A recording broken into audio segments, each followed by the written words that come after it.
Okay, good morning, everyone. We're going to call the meeting of the Rossmore Walnut Creek Board on June 25th to order. Deborah, could we have a roll call vote, please? Certainly. Hildreth? Here. Bentley? Here. Selden? Here. Byram? Here. Hamaji? Here. Spence? Here. Rivolo? Here. Warren is excused. Yang? Roy here. And Ann Peterson. Here. Members are entitled to speak during the designated open forum portion of this meeting, whether attending in person or via Zoom. Each speaker is limited to 2 minutes. If speaking on behalf of another member, additional instructions provided on the forum slips must be followed. All speakers must clearly state their full name and Rossmore address before beginning their comments. Please be advised that this meeting is being broadcast and recorded. By attending and participating in this meeting, including during the open forum, each attendee agrees to and releases the Rossmore Walnut Creek from all liability for their voice and/or likeness being recorded and broadcast for any lawful purpose without compensation. Thank you. Okay, next on the agenda is approval of the minutes of our regular meeting of May 28th, 2026. Are there any suggested revisions or changes from those minutes? No. Okay, we'll accept them as prepared. And now we'll ask our liaison from Walnut Creek City Council, Matt Francois, to give us an update. I deserve. Oh, that was Tom Cashin. I know. Well, good morning, everyone. Nice to see you all. Matt Francois, Mayor Pro Tem, City of Walnut Creek, and here to give you the June update from the City Council. We had 2 meetings in June, and we're officially on a break through the 4th of July holiday until the end of July. But at our first meeting in June, this was sort of a agenda item that really only a policy wonk could love, and we went through all 600 individual fees, user fees that the city charges to rent a facility, to take an arts and rec class, to get a business license. And kind of stepping back, we tried to come up with a framework for. The fees hadn't been adjusted since 2010. There have been inflationary adjustments, but not a comprehensive look back at them. So big picture, what we decided to do was that there's a certain amount of subsidies that happens for certain programs, and we want to keep that. For a 6-year-old that's learning to swim, we're not concerned about full cost recovery. We view the societal benefit of that. So we're putting the fees in different categories. And you'll be happy to know that there's minor adjustments for most fees, nothing major. If you need to get a fee for a new water heater, it's not going to exceed the city cost of providing that. And if your grandchildren are going to learn to swim, we're going to help provide some good instruction for that. Also helpful to know, and that the City Council all uniformly agreed on, was we'd like to see a 10% city resident discount for certain arts and rec programs and facility rentals, recognizing that you all are residents, you're providing important benefits to our city, and we want to make sure to pay it back a little bit. So that will be going into effect a little bit later. Actually, it'll go into effect January 1st of next year. We also received an award for the city program for the outdoor dining structures downtown. That was very popular during COVID. Those were temporary structures, and then to replace them with permanent structures, we wanted to make sure that they were safe and functional, and we provided $100,000 in seed funding for that, and we have about 8 or 9 restaurants that took advantage of it and that are setting up downtown, adding to the vibrancy of downtown and making it a more livable city. Let's see, we recognized Gun Violence Awareness Day, which was important, on June 2nd. And then at our last meeting, on June 16th, we issued a proclamation recognizing Juneteenth.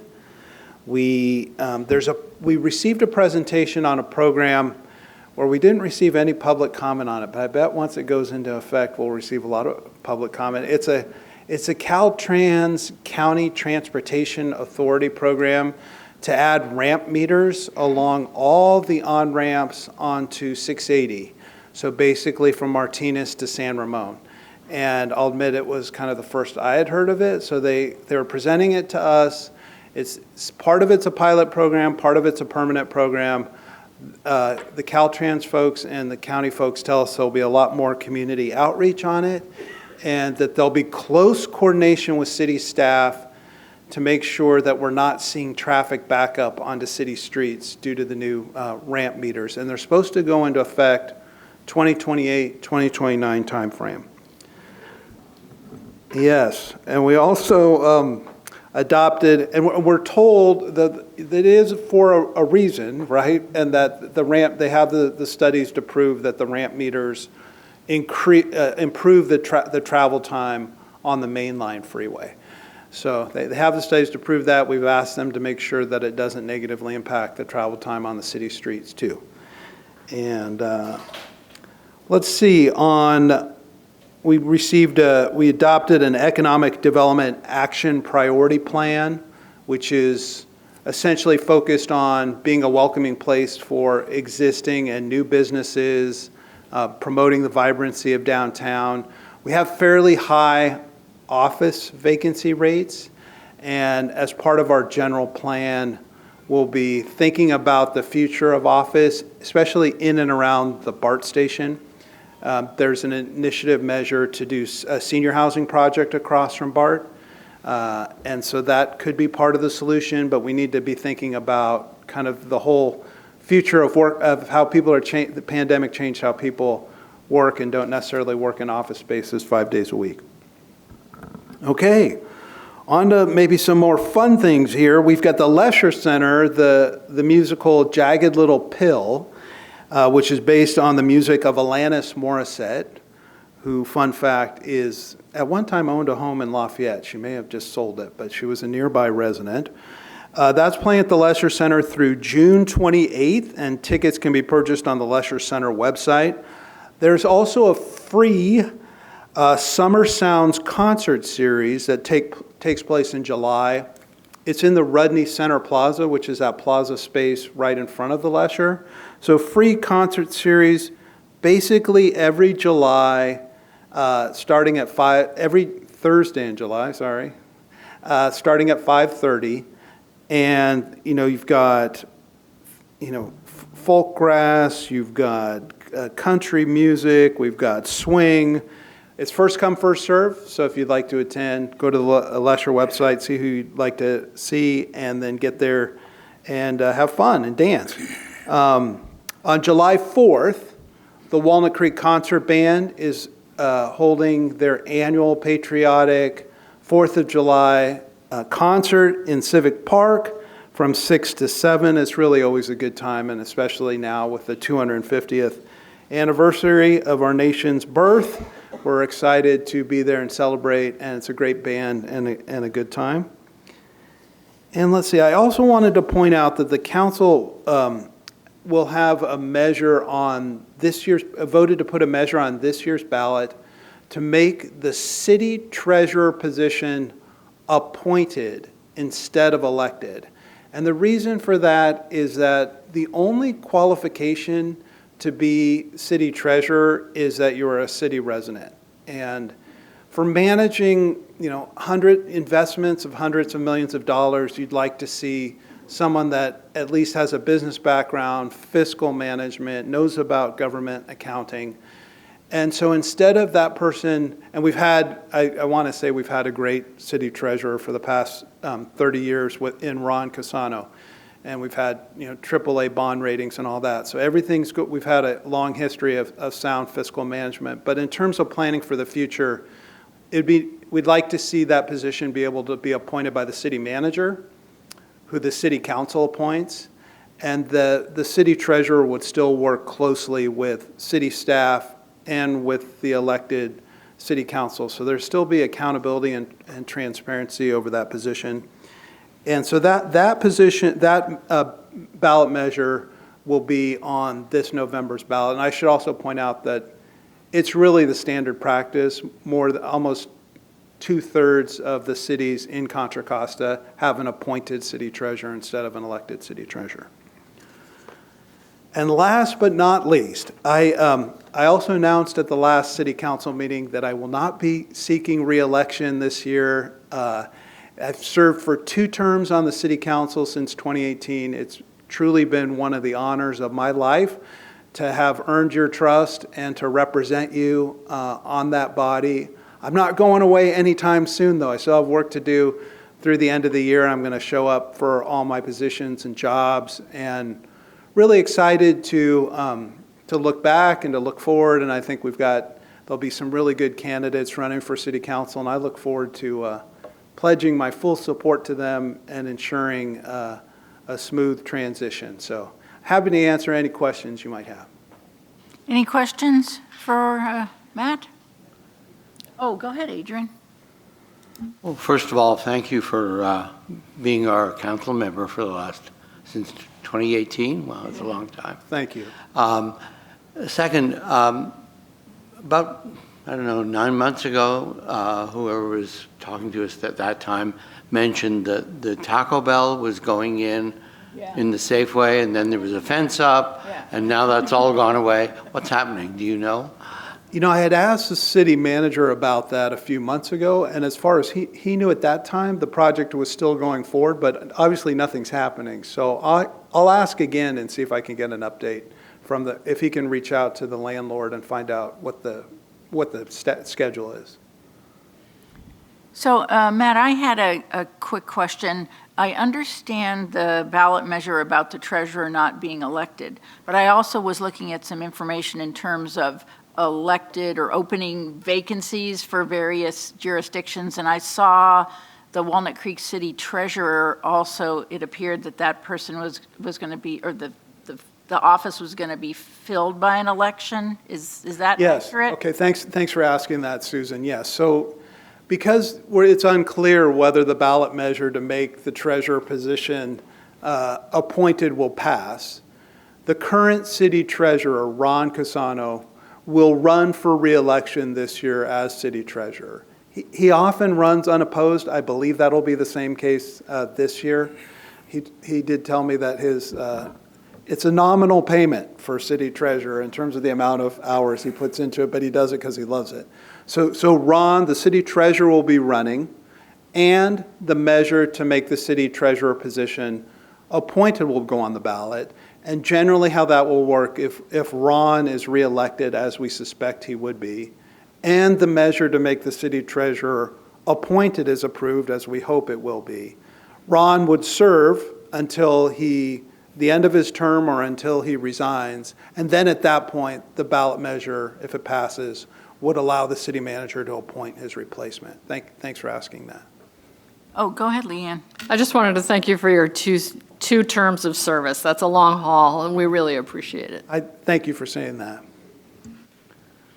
Well, my last request, not my last request, but I don't expect you to cover this today, but I know the city is now reviewing the general plan, which it hasn't done for a number of years. So at some point before you leave us, I would just love to hear an update about the general plan, and also to understand, are there points in that discussion where it might be really important for Rossmore residents to pay attention? Well, you're hitting all the high points for me today. As a land use lawyer asking about the general plan, my heart just sings. So I would be happy to do that, and I appreciate that. And I'll maybe in this fall, because there's a joint meeting tonight of the Planning Commission and the Transportation and the Parks Commission to kind of a kickoff of the general plan. But to give an overview of kind of the schedule, kind of what and where Rossmore residents can provide the most input and feedback. Okay, we got one more question. Go ahead. Yeah. So I have a question about, we have one cannabis dispensary in Walnut Creek. It's delivery only. And years back, we tried to get it on the city council agenda to open a retail store, because many people want to go in and talk to people and see what's there. A lot of people at Rossmore use the delivery service. However, it would be very good if we had a retail. At one point, the Planning Commission said, yes, we think that's a great idea. It went nowhere with City Council. So I don't understand why after all these years, it's still not on the agenda. Yeah, it certainly had been discussed. I think there were a couple of issues that caused it to kind of become less of a priority, at least at that time, with COVID being one of them, kind of the economic recovery. And then it hasn't necessarily risen, to an agenda since then, but that's not to say that it couldn't and be considered as part of it's not part of our current economic development action plan. And I think at least the thought was I can't speak for everyone on the council, but that the delivery service was up and running and seemed to be run by very knowledgeable folks that could kind of provide the services that you could get out of a retail shop, and so that was working well and would continue on. Kind of people are buying a lot online now. It's not to say that it's a done deal, though, and that there won't be, but the city would have, you're right, the city would have to plan and zone for it, because the statewide measure that passed gave the permission to plan and zone for it, but you still have to plan and zone for the appropriate areas. So I'm happy to kind of talk to, it's not currently on the schedule, but to see if and to see if I can provide an update either by email. Yeah, I mean, the website, a lot of people don't like to order off a website. Calling them works, but having the store, there's still people who, go outside our county so they can go to a store. So I'm just saying, I think it would be a benefit to the city if they did consider that again. Thanks, Janet. All right, thank you. Thank you very much, Matt. All right, have a nice day. Thank you. Great. Okay, now I think we're ready for our financial status report. Todd, are you ready to go? Ready. Okay. Jeff's ready. Do you want to start with? Let's start with the trust, actually, real quick. Yeah, that'll be quick. Good morning, board. Good morning, everyone. So we're going to start this morning with the trust, or the capital fund. Reason being, go ahead and scroll down, Jeff, one page to the balance sheet. I just wanted to point out to the board, with the 1220 medical building sale, we did have $500,000 of the deposits that they've made become non-refundable. So they move from the escrow account into our accounts. And so if you look at the bottom of the balance sheet where it says contract liability deposits, you'll see $500,000 addition, right? So that is funds that are now will be ours regardless of the sale. However, they'll sit on the liability until either the sale actually is transacted, or if the purchase order falls through, that would then turn into revenue. So I just want to make you aware of that. It's a new addition. It's a new account GL code as well for those funds that come in. And I think you're all familiar with the last time we tried to, last time we sold, we had a little over $1.2 million that ended up being non-refundable. So that's really good news. So that's just the first tranche of those non-refundable dollars. And so I just wanted to give you guys a heads up on that when you're looking at these numbers. As you guys all also know, on the capital fund, go back up a page now, Jeff. There's no surprises on this. Obviously, the membership transfer fees go directly to the balance sheet. You don't see those as income. So what you see is just the interest income on the P&L. So. But I just wanted to point out the $500,000 addition, which is great. Let's go over to RWC now, Joe.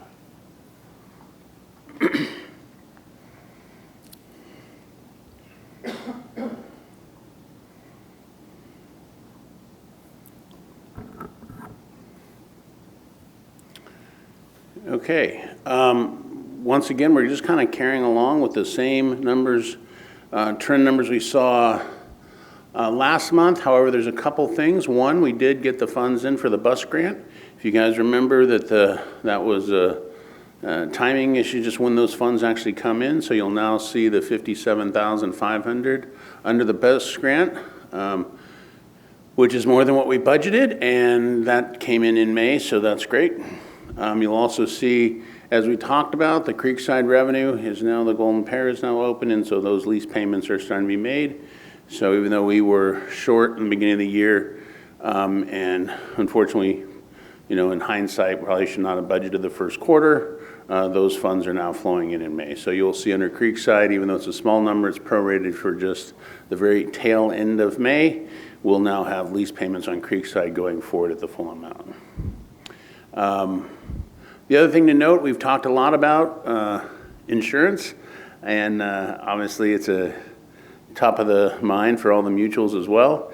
And we're running a large surplus on the insurance, but now with the actual bound contracts for the new 12-month period that goes from June through next May, right, we actually got just really, really favorable rates. So you'll continue to see that surplus grow. So, last month it's still until we actually see the final contracts, it was just, projected. We're going to continue to see that revenue grow. So scroll down a page, Jeff.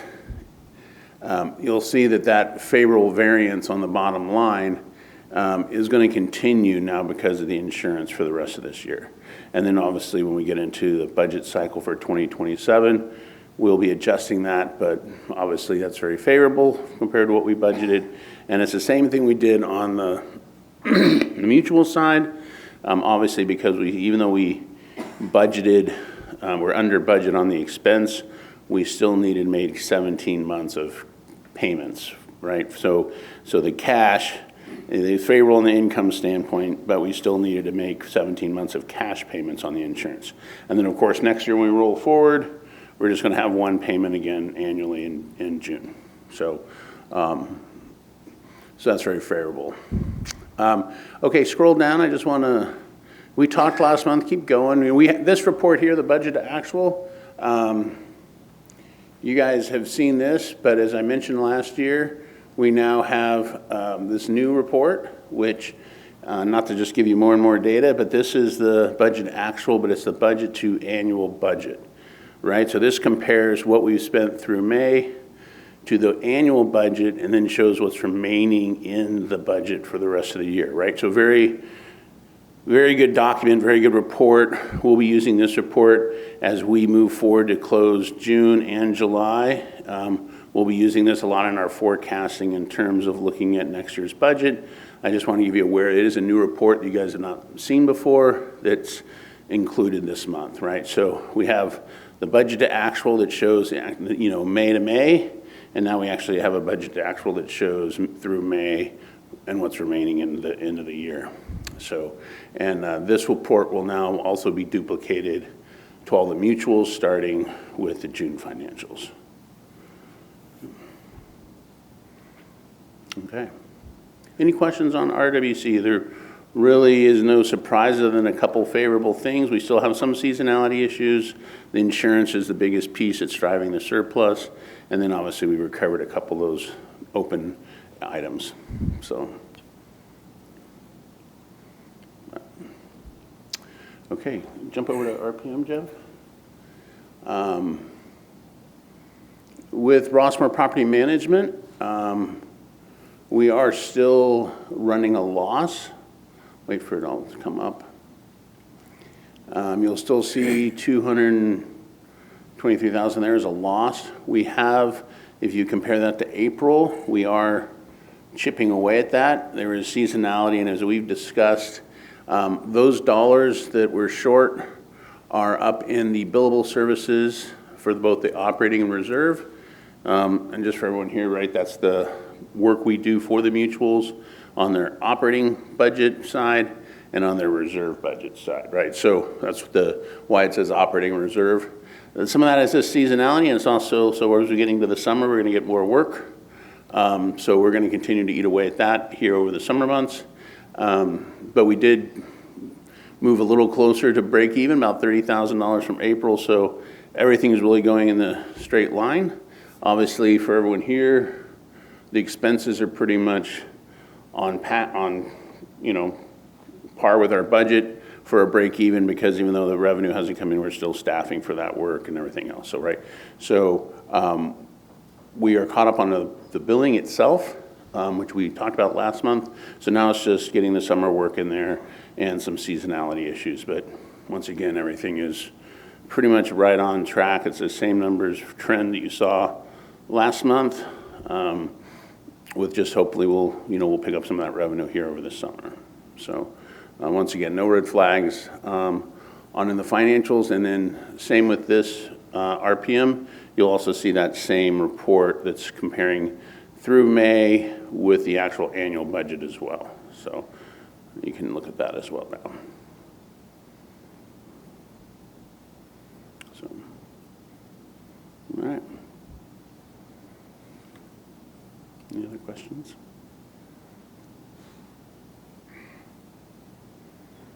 Okay, great. Thanks, Jeff. Thank you, Todd. All right. Ann, do we have a general manager's report, or? We do. Okay. It's Jeff's Please go report, but I'll give forward. it.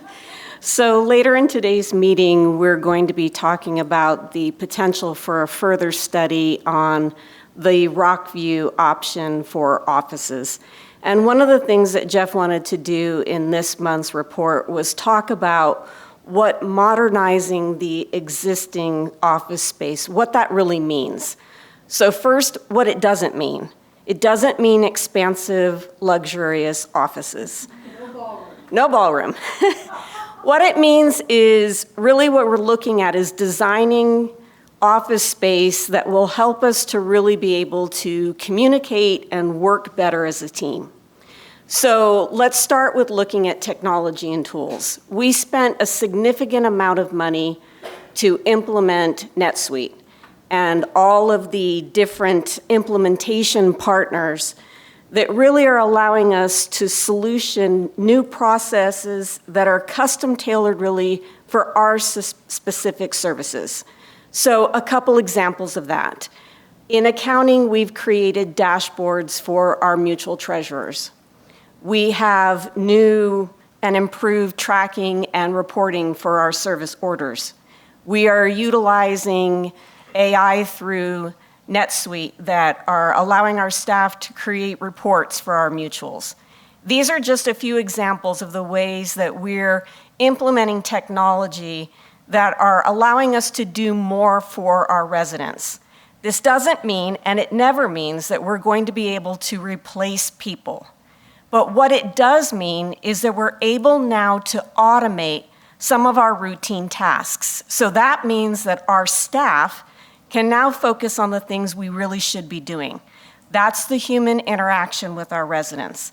That's being able to actually provide the actual personal service. These are some of the things we haven't been able to do because we've had to do all of those routine tasks.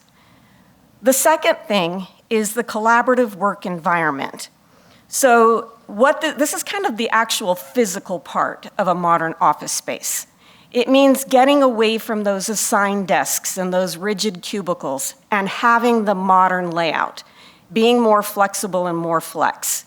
And that will allow us to do a lot more of that cross-departmental collaboration. It means that we'll be able to resolve issues a lot faster. It also means we'll be able to recruit and retain our workers.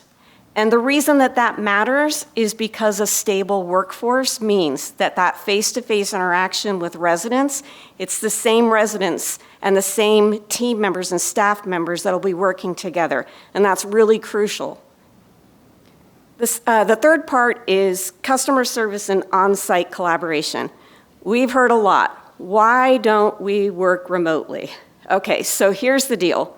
3/4 of our departments are hands-on. You're talking fitness, aquatics, recreation, landscaping. These are all hands-on service delivery.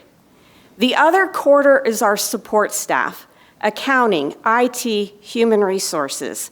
They are providing on-site support for those who are providing on-site support. So it would be a real negative impact if we don't have that on-site support for the folks who are providing the on-site delivery. And here's the thing, we actually did try this. We did during COVID, when everything was shut down. We tried to work remotely. It did not work for our residents. They were not able to get the timely service that they needed. So we've already tried that model. We do need to be on site for our residents. The last part is something that's actually happening right now. We are doing evaluating standard operating procedures. We are looking at all of our operations and comparing our legacy processes right now against modern systems, our current staffing, and our contemporary delivery requirements. And we're doing that while we're maintaining our current operating, everything that we're doing with our current operating. The reason that we have to do that concurrently is because we have to be ready when we actually have these modern offices. We have to be able to move in and use those the way that they were designed. And we can't do that unless we get rid of some of these legacy processes and we have that modern infrastructure in place. So that's kind of, again, what the modern layout is going to look like, and that's why we're trying to design these offices to be ready for where we're going to be when the offices are ready to go. And that's the highlights from Jeff's report. Okay. Any questions for Ann? Yes, Leanne. I know you're not Jeff. That's okay. So do you think that the more modernized operational office design, which for my girls in the corporate world works very well, by the way, is that being considered even if there's no major change to the building itself? Yes. Okay. I mean, the building itself may stay the same, but what you're talking about is really knock down all the walls and you're starting over again from the inside.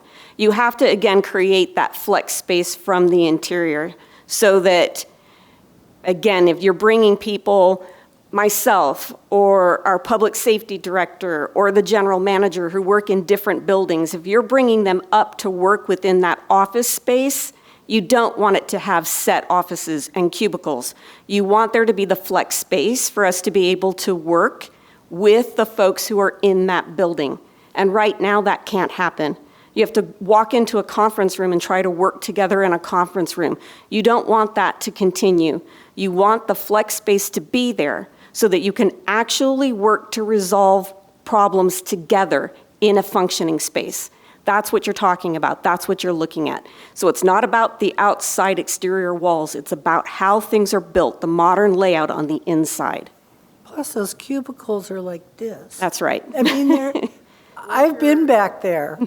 It's really not a good environment. And that's, again, one of the things that the study is going to show you. The study is going to show us how the layouts are done on the outside, what actually works for modern offices, and how we can bring that here to the inside, what will actually work for us. Just one note, the benefit of that reorganization is that it requires an amazing amount of workflow analysis, and you may find shortcuts that work better. You may find all kinds of things in that analysis. And that's the hope. Again, that goes to the last part, right? We're looking at a lot of our legacy processes. If that can help us now as we're making that analysis, then again, we have that long-term benefit and that short-term gain. Any other questions? Well, I have I have a question. I think what's been expressed here is really a great path forward.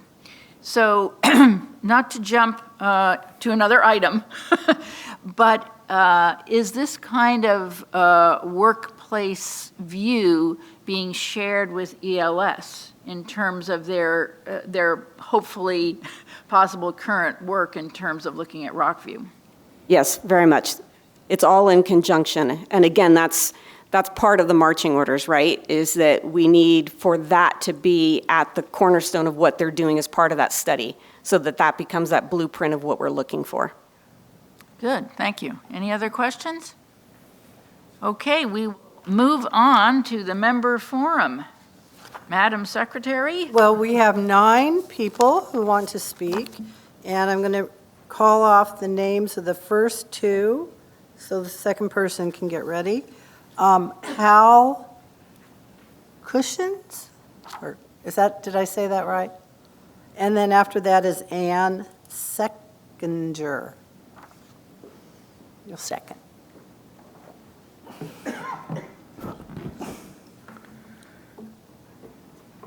My name is Harold Cushions, and I reside at 5325 Terra Granada Drive, number 1A, and I'm the president of the Rossmore Pickleball Club. I'd like to begin by again thanking the RWC board and staff for all of your efforts and support for the new dollar courts, which hopefully are a mere few weeks away from opening. In terms of the proposed guidelines for the new dollar courts and existing Creekside courts, past President Frank Reynolds and I have had several very productive meetings with Ann Matola, who welcomed our input in developing these guidelines. For the dollar courts, we understand that parking is a problem, and we will need to work with the Recreation Department in scheduling club events in these courts. We are already doing that for several fall events, including a Hitting Eagle in September and a tournament with Trilogy in Rio Vista in October. Moreover, the present 60-day trial schedule for the dollar courts includes 27 hours of open play, with at least 3 hours per day where any Rossmore resident and or their guests can play. In addition, we also anticipate expanding open time during the long Thanksgiving weekend and the week between Christmas and New Year's. Further, we are well aware that these courts belong to the entire Rossmore community and that we as the Rossmore Pickleball Club will need RWC's express permission to do any alterations. In regard to the Creekside courts, we also fully support the proposed guidelines. Should the Creekside courts remain open, in keeping with the proposed policy, the Pickleball Club has no plan to use these for any ongoing organized club activities. We also see the proposed policy as one that encourages the kinds of activities we see these courts best suited for. One would be another Rossmore facility that would be family-friendly, where residents... Thank you. That is time. Okay. That my time's up? All right. Thank you.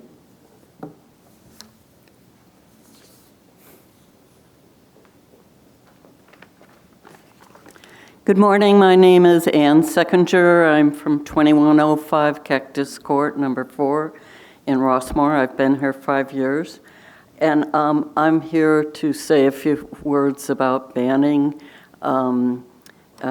a very lethal substance. I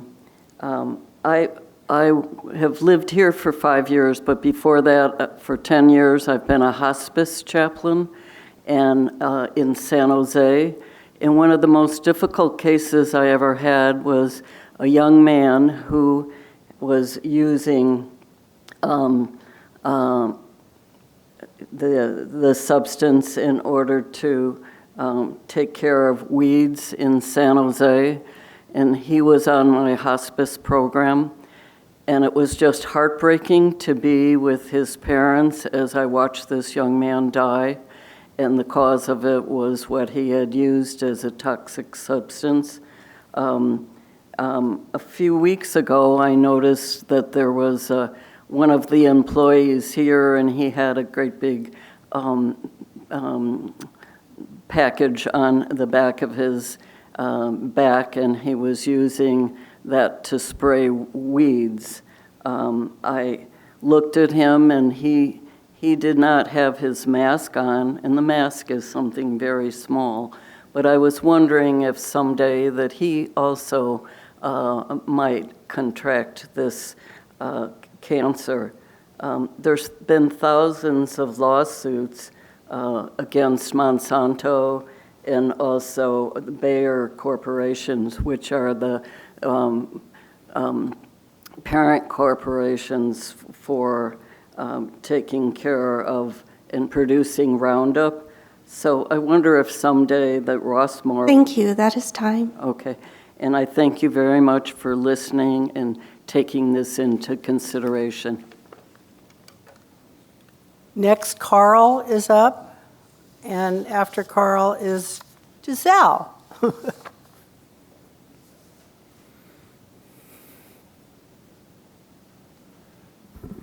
My name is Carl Engdahl. I'm at 1550 Stanley Dollar 1A, 1B. My comments will be primarily about the Gateway Center, and I don't know from current reading exactly what the status of that is, but I'll just go on with my comments. My first exposure to the way it is in Rossmore was at the Event Center a short time ago, where a few of our employees were going to describe a plan to create a workplace for other employees. I was there to support my friends in the library, and they were upset that one of the proposals was to reallocate our beautiful little library that was built 50 years ago to give residents a place to gather and pursue our education. We love our library. When one of our employees said, "Rossmore is not a democracy," many residents began to express their displeasure, and when they became a little too loud, another employee told them to settle down, to be quiet. They didn't. In the many subsequent meetings, it became clear that there was no support among the residents for any change to the Gateway building. That's the part of it that we inhabit. That is devoted to the residents of Rossmore. They have implied that they were looking elsewhere for location for office space, and I've heard that today for the employees. However, there is very little trust among residents for the actions of our employees because of this. I would propose that all reference to the repurposing of the Gateway Center to employee workspaces be removed from this plan. I have not seen that. Thank you. That is time. Thank you.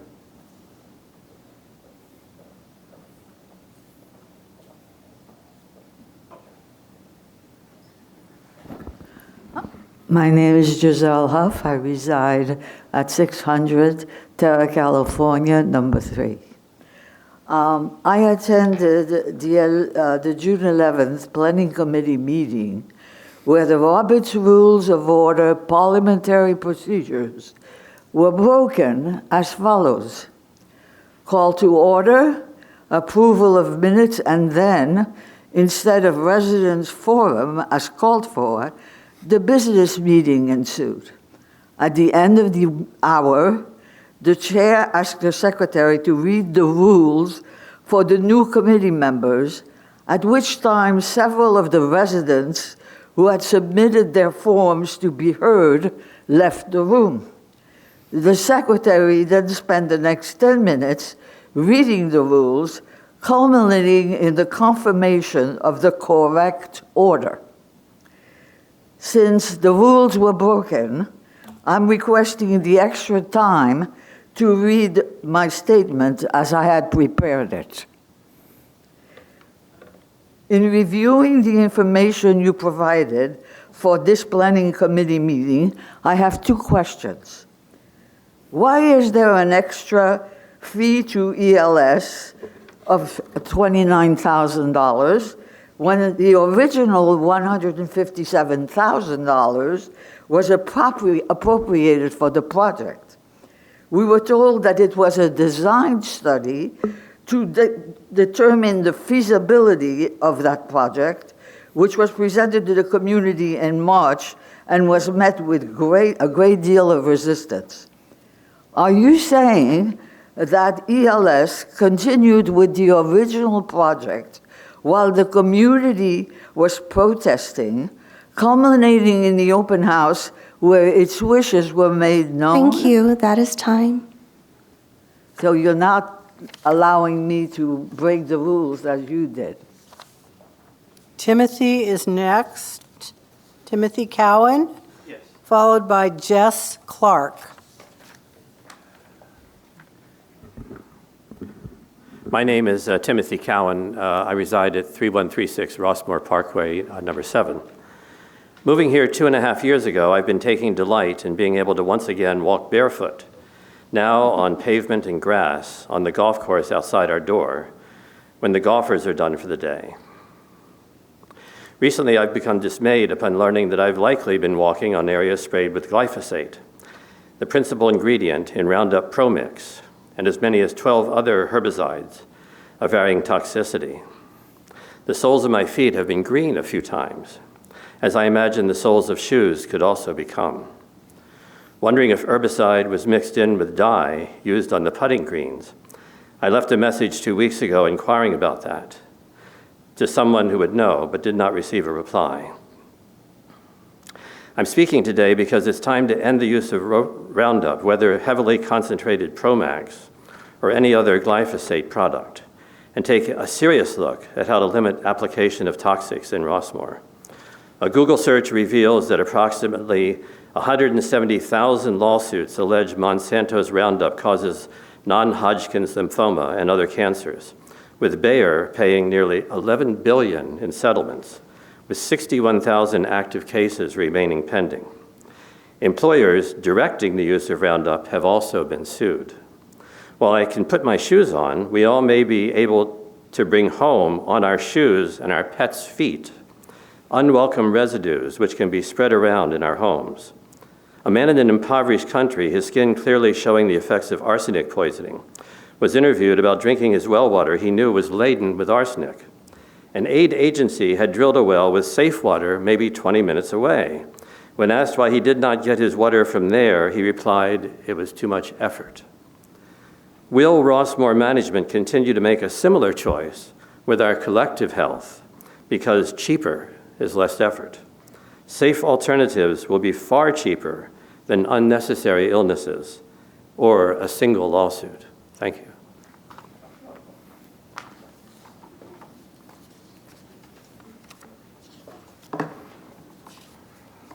Good morning. My name is Jess Clark, and I have a home at 1429 Skycrest. I respectfully offer some recommendations.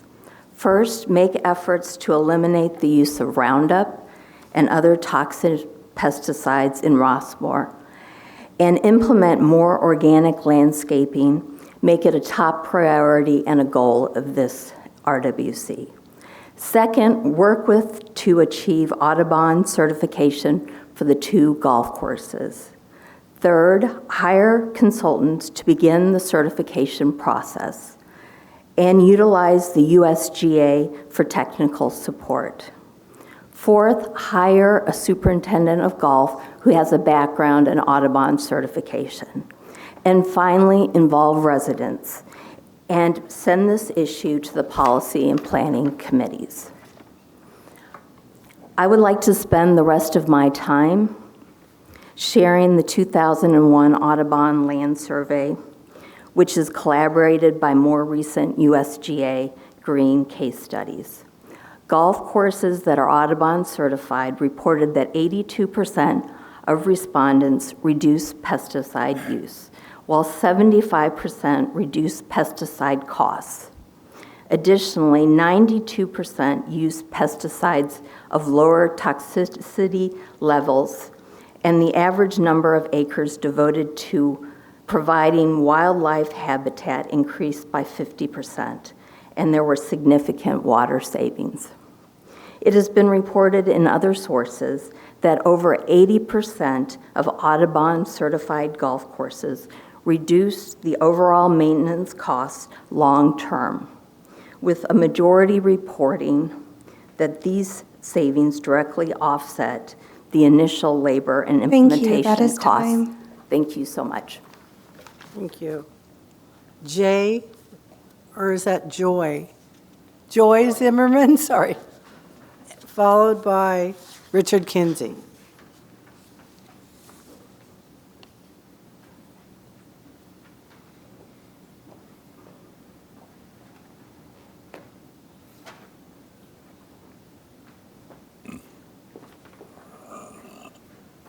Good morning. My name is Joy Zimmerman, and I live on Terra Granada. A year ago, my husband and I moved to a condo overlooking the Dollar Golf Course. The view is great, but we've been watching it with a little more trepidation since we learned that 13 different chemical formulations are used to manage the Rossmore golf courses, including the controversial herbicide Roundup Pro Max, with the active ingredient of glyphosate, which you may have read about in the paper today. The US EPA says that when used strictly according to label directions, the weed killer poses no human risk and that it isn't likely to be carcinogenic. The World Health Organization disagrees. In 2015, it classified glyphosate as probably carcinogenic to humans, and its scientists' review of 1,000 peer-reviewed studies also found strong evidence that glyphosate can damage the body's genetic makeup. Rather than argue about whose review process was better, or engaging in a discussion about the other 12 pesticides used on our courses, I propose that we err on the side of caution by moving away from heavy chemical use to more environmentally sustainable course management. It can be done. Just ask Pebble Beach or San Francisco's Harding Park, which hosted a PGA championship in 2020. Closer to home, Walnut Creek's Boundary Oak course has been recognized since 2012 for its environmental stewardship through an Audubon International program that guides courses in protecting natural resources, reducing chemicals. Thank you. That is time. Thank you. Richard Kinsey, followed by Carol Weed. Good morning. I'm Richard Kinsey, 1133 Skycrest, number 4. I happen to be a board member on Mutual 4, and I recently learned that, and I'm pleased to say, we don't use Roundup exclusively, and was surprised to hear that each mutual can specify how they want herbicides to be used. I don't have any more significant facts than what the previous speakers said, but it's high time that we should wake up and realize that Roundup especially is bad for humans on a regular basis. And also having a procurement background, I know in contracts you can write into a contract that, hey, vendors, protect your employees, that if you're going to do the business here at Rossmore, require that they be protected with masks or whatever is appropriate. So please don't just sweep this under the rug. I'm pleased to hear that Mutual 4 is organic and doesn't use Roundup exclusively, but it's high time that we wake up and realize that it's bad to use here. Thank you.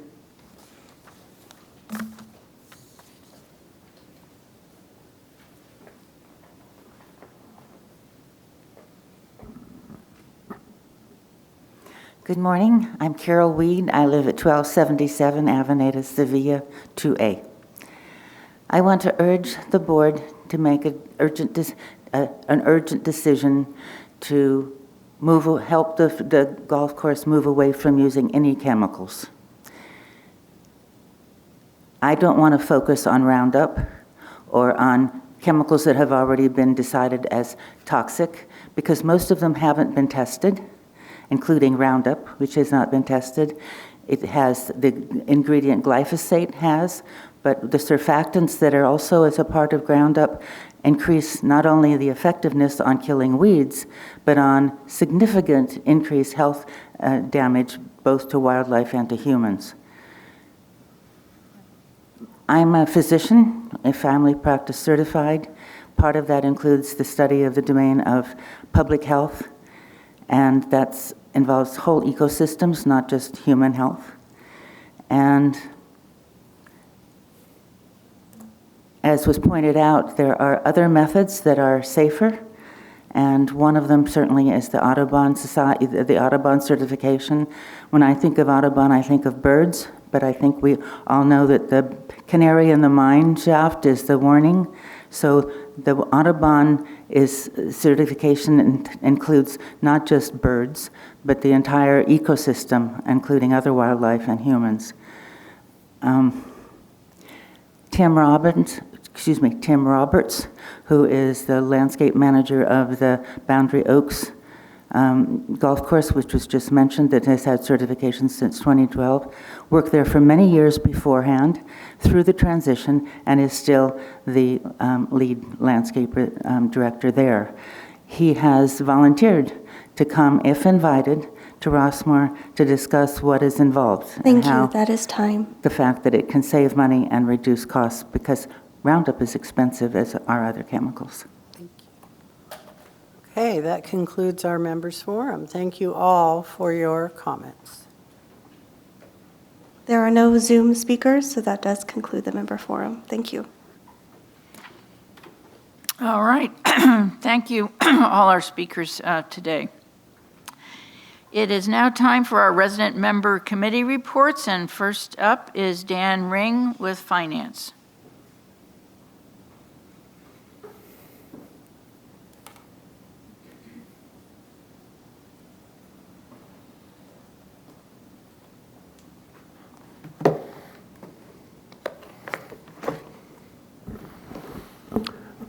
Good morning.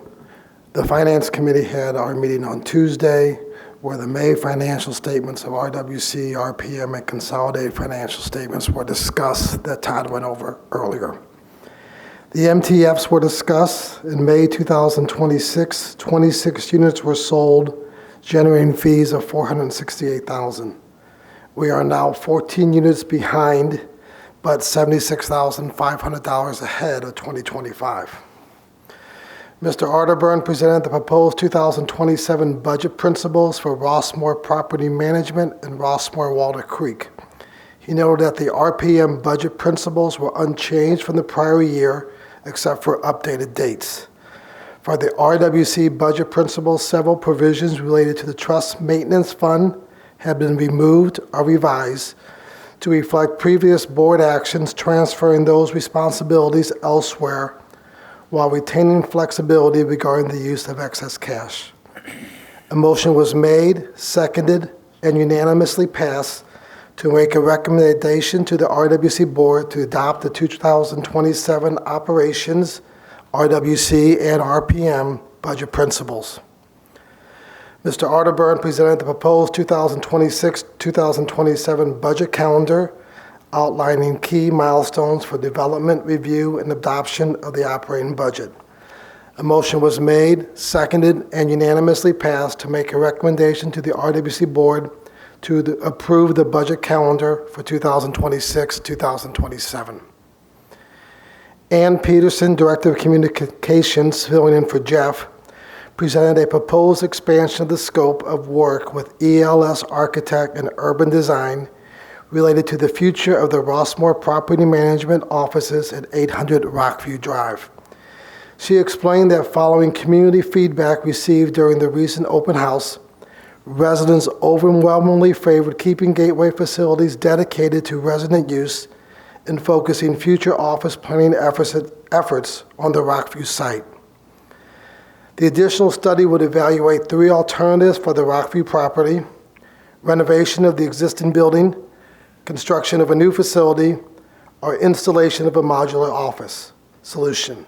The proposed work, at a cost of $29,300, funded from the Capital Fund Escrow Reserve, would also examine modern office design concepts, operational flexibility, and space needs to accommodate current staffing levels plus future growth.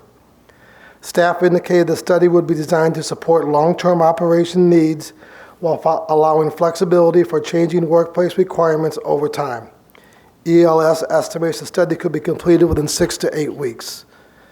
A motion was made and seconded to make a recommendation to the RWC Board that there are sufficient funds available in the RWC Capital Fund for the additional scope of work for ELS Architect and Urban Design in the amount of $29,300 to complete the study of the offices at 800 Rockview Drive.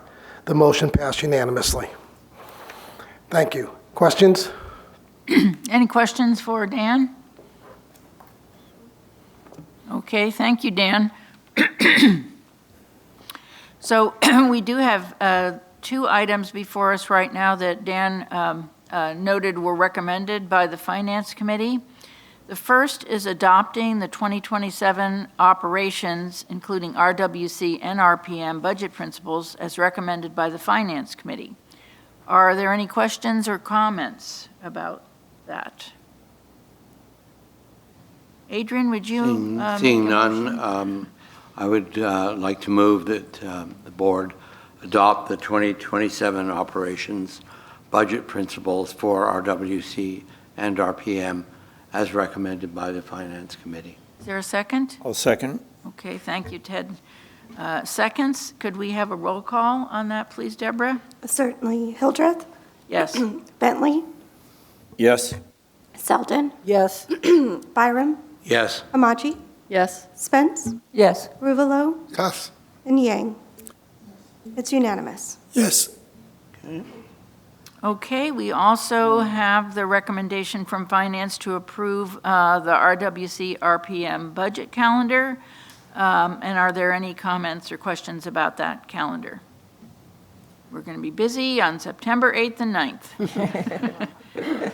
So could we have a motion on the calendar approval? I would like to move that the board adopt the 2027 budget calendar as recommended by the Finance Committee.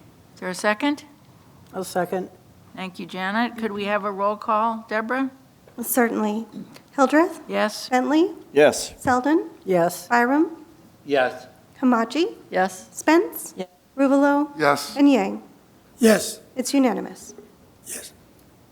Okay, now we'll move to the Golf Advisory Committee report, and I believe Burke Ferrari is here with us today to provide his report.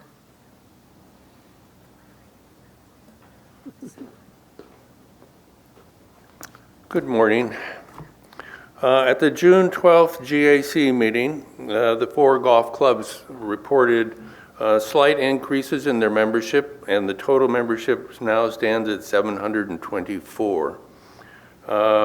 Also at the June 12th meeting, the head golf course marshal, Margot Dutton, reported an issue with several people walking on the golf course, which I think we're all aware of. It was the headline in the newspaper this week.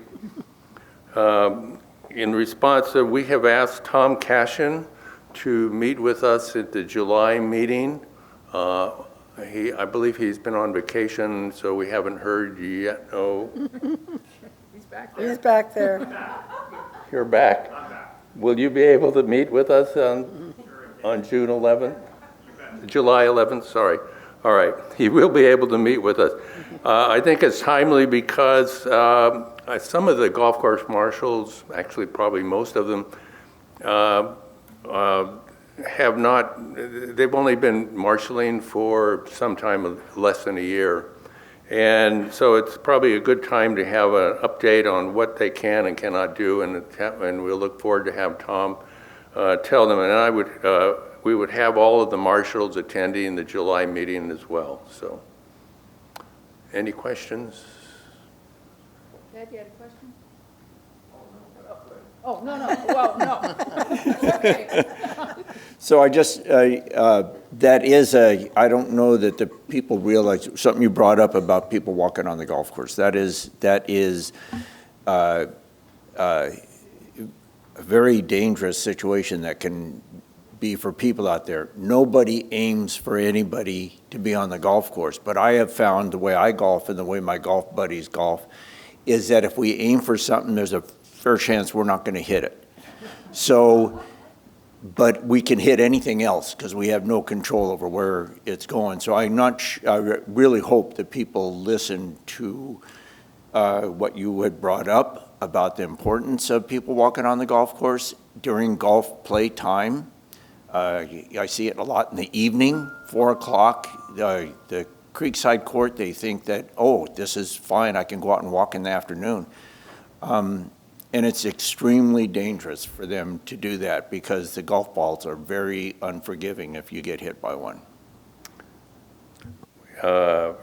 If I could just say that I live on the dollar course, and I see the exact same thing almost every afternoon, particularly now that the weather's better in the afternoon.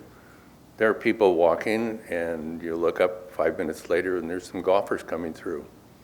So it's definitely an issue. Okay. Well, thank you for your report, Burke, and I am going to call a 5-minute break. So we'll start again at 10:12.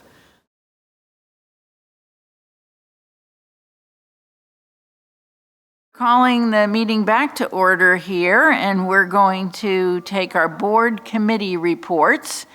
And the first one is the Compensation Committee.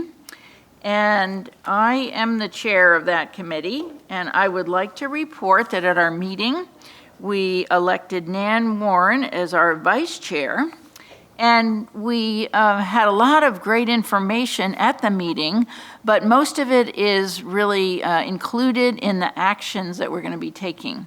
So I will ask Arnold, if that's okay, to review what the committee is recommending for the board. In terms of 3 different actions. Correct. Good morning, board. Good morning, everyone. As Susan mentioned, during our June Compensation Committee meeting, we discussed 3 different topics. One of them was the 2027 base wage increase and the CPIU. And then the second one was discussing the 2027 merit market pool. And the third one was the review of the general manager's compensation. The first one, which is the 2027 base wage increase, during the compensation committee, we discussed the increase of 3.8% based on the CPI number from the month of April. This is something that has been adopted since 2027, where the increases are based on the April's number. This year, again, it's 3.8, and that's what the compensation committee will be recommending to the board. Would you review everything, and then we'll take the actions after that, if that's okay? Correct. Okay, thanks. All right. The second one, the discussion of the 2027 merit market pool. A little bit of a background. A significant purpose for the merit market pool, merit market adjustment pool is used primarily in performance and merit recognition. It is also used as a catch-up pool for wages that may fall below rising salary bands due to periodic job reviews in comparison to similar positions in our job marketplace and geography. The recommended pool amount, we're requesting $120,000 for 2027, which reflects a 3.8% increase over the 2026 approved amount of $115,000, which is the same number for increasing the base wages for 2027. That's number 2. And the review of the general manager's compensation. The general manager's current 2026 compensation includes an annual salary of $315,000 per employment contract held by the general manager with RWC.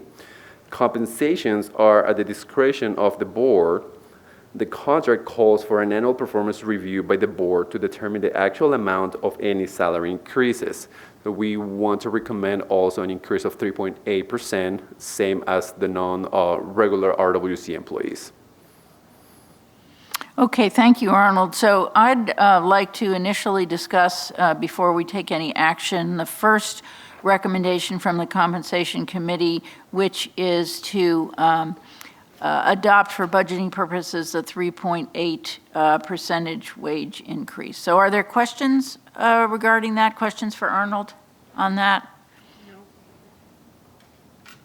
Any questions? Go. Oh, I'm sorry, Leanne, go ahead. I just want to state for the record that this is the CPI we use every year for consistency. Right. That is correct. And the April number. That is correct. Consistency. Last year for was budget. the only year where we didn't follow the April's number, since when we reviewed that, it was a pretty low number. It was only 1.3%.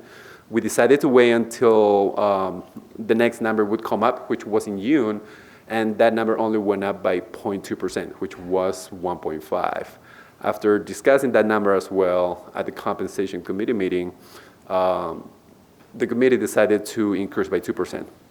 But then there was a different discussion also at the finance committee that then was brought up to the board in September, and the board decided to increase the base wages by 2.5%. That's the only year since we've started doing all this where we didn't follow the April's number. Adrian, you had a question?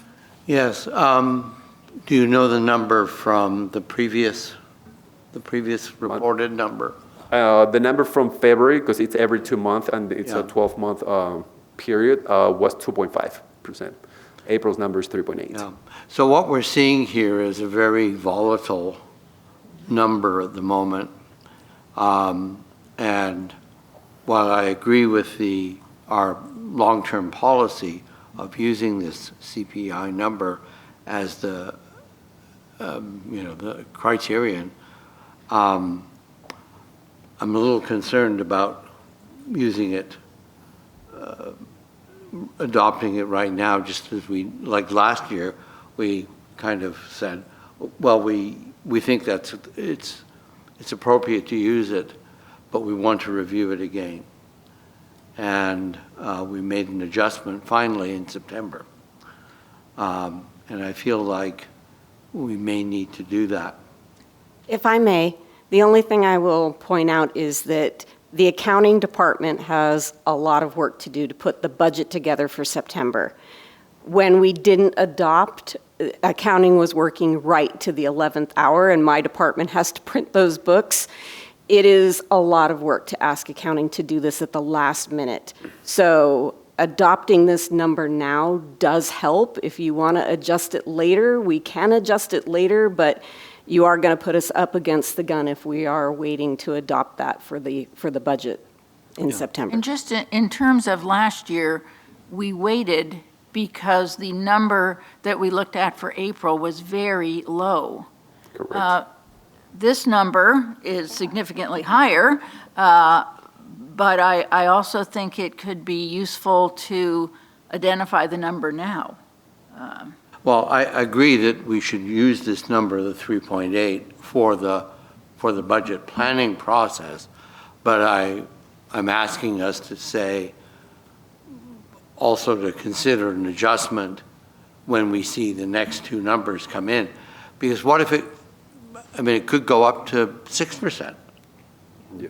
And then what would our employees do? Or it could drop back to 4% or to 2%. And we just don't know at this point what's going to happen.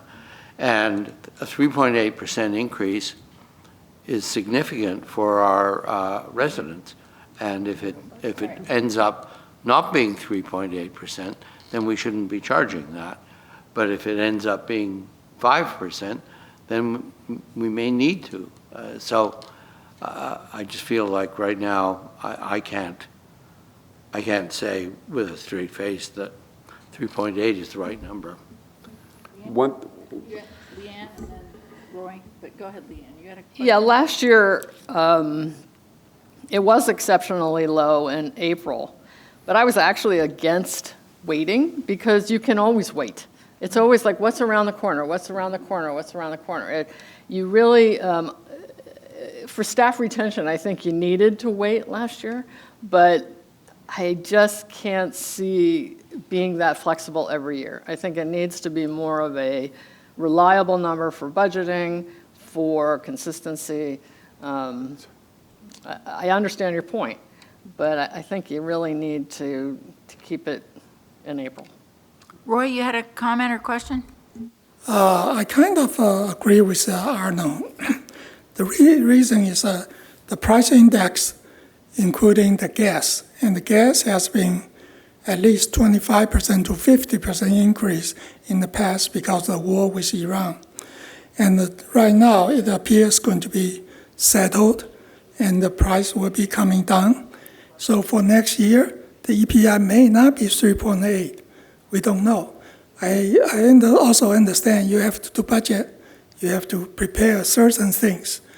But I think we should keep some kind of flexibility in case all the price going down. Just to give a little bit of history, since we are averaging every year at 3.8%. Just going back to 2021, the number that came up in April was 3.8. 2022 was 5%. 2023 was 4.2%. 2024 was 3.8%, and 2025 was the only year that was at 1.3%. Normally, it averages around 3.84% every year for the month of April. And that's, again, the CPI, which is the cost price index.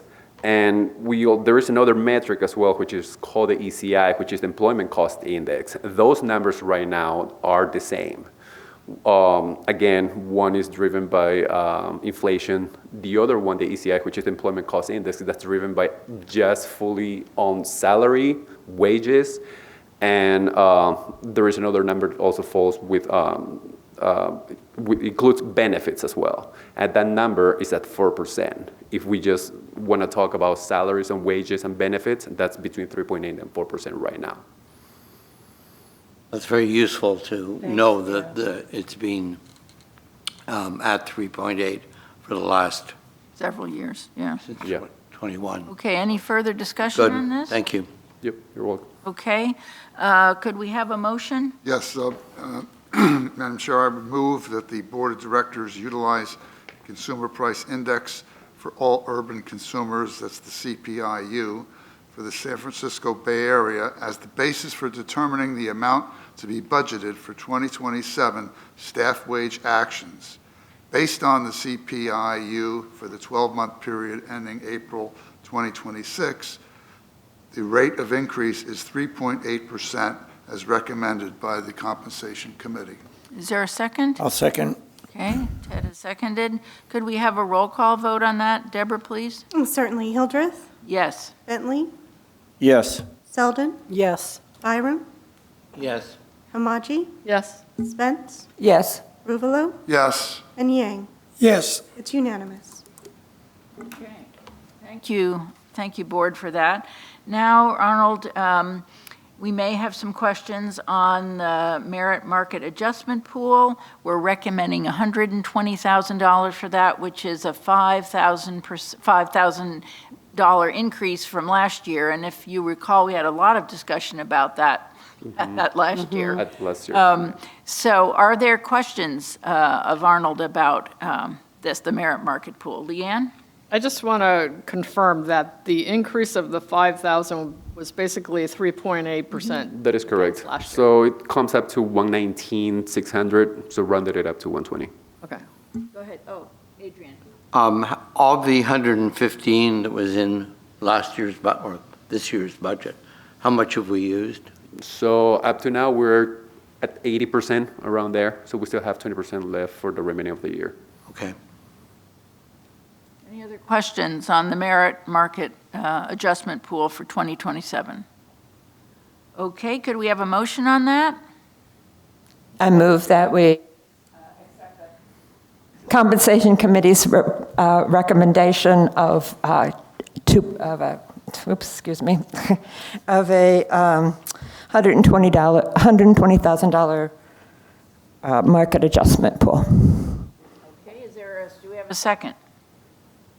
I'll second. Oh, Leanne was up first, so Leanne seconds that. Could we have a roll call, please, Deborah? Certainly. Hildreth? Yes. Bentley? Yes. Selden? Yes. Byram? Yes. Hamaji? Yes. Spence? Ruvalo? Yes. And Yang? Yes. It's unanimous. All right. Thank you, everyone, for that. And the third item that we are considering is basically applying the 3.8 increase that is being applied to all employees to the general manager. Any questions on that? Don't see any questions. Okay, then I'm hoping we would have a motion on that. I'd like to make that motion. I move that we consider funds be allocated to the 2027 budget to allow for a 3.8 increase in the general manager's wages consistent with the percentage increase approved for all other employees. Thank you. Do we have a second? I'll second. Janet Selden seconds. Could we have a roll call? Certainly. Hildreth, Yes. Bentley, Yes. Selden, Yes. Byram, Yes. Hamaji, Oh, I'm sorry, yes. Spence, Yes. Ruvalo, Yes. and Yang. Yes. It's unanimous. Thank you, thank you, Arnold. Thanks for that great information you were able Thank you. to Thank you, provide Board. to clarify some history. That was good. So now we're going to move on to planning. Janet. Okay, so we did have our planning committee meeting, and we received our capital project updates from Ann Matola, and everything is moving along on schedule. We also know that we now have the short-range transit plan company that is started already to work on our transit study, and they will be meeting and doing community outreach, including development of a resident survey. So we're really happy that that is finally off the ground. We spent most of the meeting reviewing the town hall resident feedback results for Dollar, Gateway, and Rockview projects. The full survey is available for anybody to review on myrossmore.com. The very first page, when you go to My Rossmore, has a section that's called Capital Project Updates. Is that right, Ann? Is that the name of it? That's correct. Great. So please feel free to look at the entire survey.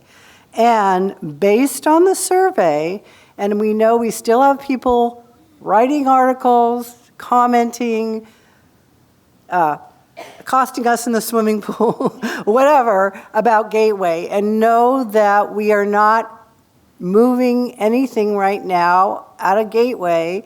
We are focused right now on Rockview. And we heard people loud and clear that they don't want more staff down at Gateway. So what our action item will be on the agenda is to authorize funds to ELS. We have not asked them yet to take Rockview and give us our options based on our needs. So we are focusing on Rockview first. The other thing we considered was a recommendation to the board to proceed with the evaluation of the Creekside pickleball courts. And 3 alternatives were considered: closing and locking the gate, demolishing and restoring the area to open space, or rehabilitating the courts for limited continued use by the entire public. This alternative would not be under the purview of the pickleball club. It will be open to all of Rossmore for you to enjoy with your family. That is one of our options. So we did make a recommendation that we close the Creekside Creeks 2 weeks after the new pickleball facility opens, and to authorize an expenditure of $25,000 from the capital fund for evaluation and a geotechnical and sound study. The rest of the meeting dealt with the charter and basic parliamentary overview as reviewed by Giselle, and that is done when new committee members first join this committee. And then we had the member forum. Now, people were leaving before they got to speak at the member forum. We did, for a number of months, put the member forum at the end of the agenda, and we've made a decision now to move it back to the top of the agenda for those people who want to speak and leave and not listen to the rest of the meeting. So that is my report. I do want to make a motion. Sorry, this is the wrong. Am I making this motion, Susan? Hopefully you will, but we might want to clarify that the possible multiple considerations of uses of the Creekside pickleball court is going to be discussed in detail at the July 30th meeting, not today. Yes, at the planning committee meeting first.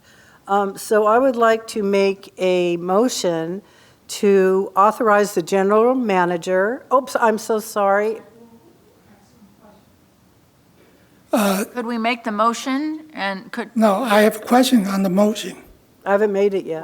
Okay, first, I'd like to know. Roy, excuse me. I'd like to get the motion and a second on the floor, and then we can have as much discussion as we want. So I'll Hang on one recognize second. you right away. Okay, I move to authorize the general manager to execute a contract amendment with ELS Architects in the amount of $29,300 to be paid from the RWC Capital Fund, not the resident money, for the completion of further evaluation of the Rockview site as described in the proposal that was sent to us. Is there a second for that? Oops. Second? Thank you. Adrian seconds. Okay, questions. Roy? I'd like to find out that this $29,000 is a part of the approved $157,000, or it is additional? This would be additional. However, not all of the $157,000 has been spent. So once they have been fully billed, what has not been spent from the 157 would be brought back to the capital fund. The 157 also deals with the Dollar Clubhouse. That study is continuing. There was pretty much 100% support in the resident feedback to renovate Dollar. So part of that money is going for the renovation of Dollar study. Okay, I'm glad you mentioned about that. My question is, should we consider an open bid? The reason is the CAAR Chinese Club had pretty good design open space on the gateway area altogether with elevation section, which including some kind of structure, total together $6,600, 4% of 157. And also on the Dollar House, there's a lot of due diligence problems. We had 1963, December 11th, we had a plan on the Dollar House. And the current ELS totally ignored, made multiple mistakes. It's a so-called due diligence. They didn't go to the building, doing actual measurement. They didn't do anything at that time. And I have all the records right now. Roy, for liability reasons, we cannot take a study from another engineering group, architect group, from any other group that has not been brought forth to the board. So the group that talked to the Chinese American Association did not come to the board. So for liability reasons, we can't accept that study. If that group wants to come to the board, they need to submit that officially. So I'm sorry, we can't accept that. That's fine. Okay. But my question is, are we going to be open-minded as the board to a cost justify to do something instead of blank check, in which you actually end up with a lot of due diligence problem on the Dollar House? I think we should open bid on this. You know, we waste a lot of money, that's fine, but we are not going to waste more. So, Roy, are you recommending that, or recommending that we not take action on this and we put this out to an open bid? Is that what you're suggesting? Yes. Okay. I hear you. I just wanted to clarify that for everybody. Okay, I know Leanne has questions, and then Ted. I have 2 points. One is that I understand the funding for the 29.3 is coming from the failed escrow of the 2023 sale. Right. So it's not That's coming correct. out of the 157. That's correct. Okay. So I just want to stipulate that it's not coupon. Not It's coupon. money that's sitting in an account, just sitting there. It's not coupon, and it's actually not the member transfer fee either. correct. It's coming from the my failed point. escrow fund, Okay. correct. My second point is, I just want to say that this study of Rockview is what the residents are asking for. That's Okay, correct. so their feedback was, you need to go to Rockview and evaluate what the needs are at Rockview, and that's exactly what this is doing. So I just want to put that out there, that this is what the residents asked us to do. Thank you. Thank you. Ted, and then Roy. Ted, go ahead. Yeah, and this just agree with what Leanne said, that this is, we're reacting to what what everybody asked for in the surveys and at the town hall meeting was, we need to take a second look at Rockview. And this study will tell us whether Rockview is the right spot and also whether it is financially feasible for us to do it, because it could be what we have to do there could be way too expensive than I think any of us are going to want to put out there to be able to have that money going. So I think that this is a good study to have to see where we're at and see what the whole thing is going to cost. And to be clear, this is just a feasibility study. You're not talking about ELS doing any work beyond a feasibility study. So what they would be doing is looking at electrical, mechanical, plumbing, structural, parking, code compliance, and they would be providing a cost estimate only for the 3 different options. So this is strictly feasibility. Yes. And Roy, you had a comment or question? Yeah, I hope people understand. We always consider about coupon, MTF funds, and some free money from the, and not close the escrow, the deposit. But the key thing is, we are here working for all the members of Rossmore. And we should watch all the money used the best way. And we need an open bid. There's nothing wrong with an open bid. And I do not understand why we cannot have an open bid. You already did it. No. He's made his comment. Yeah, Adrian, go ahead. I would like to address the issue of open bids. There's a lot of times when an open bid does make sense, especially if you're working in something that is a commodity. If you're talking about paving, talking about just building a building, open bids really make sense.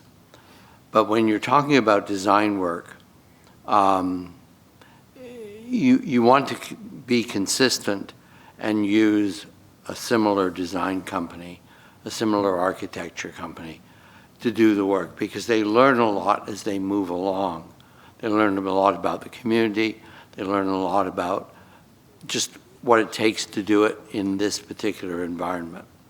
When I was in business, I had a lot of architecture work. It was internet architecture, not this kind of architecture, but it was the same thing. I had people I trusted because they had done work for me before. They knew what they were doing, and their prices were not out of line. They were in line with what you would expect. And so I'm not at all concerned about using ELS on a continuing basis. Any architectural firm that would be doing this would be in this neighborhood, maybe $5,000 cheaper, maybe $10,000 more. But we're talking about $20 million here. $5,000, $10,000 doesn't matter particularly. So I'm perfectly comfortable with what we're doing. I wanted to note that we did do an open bid for the recent transit study.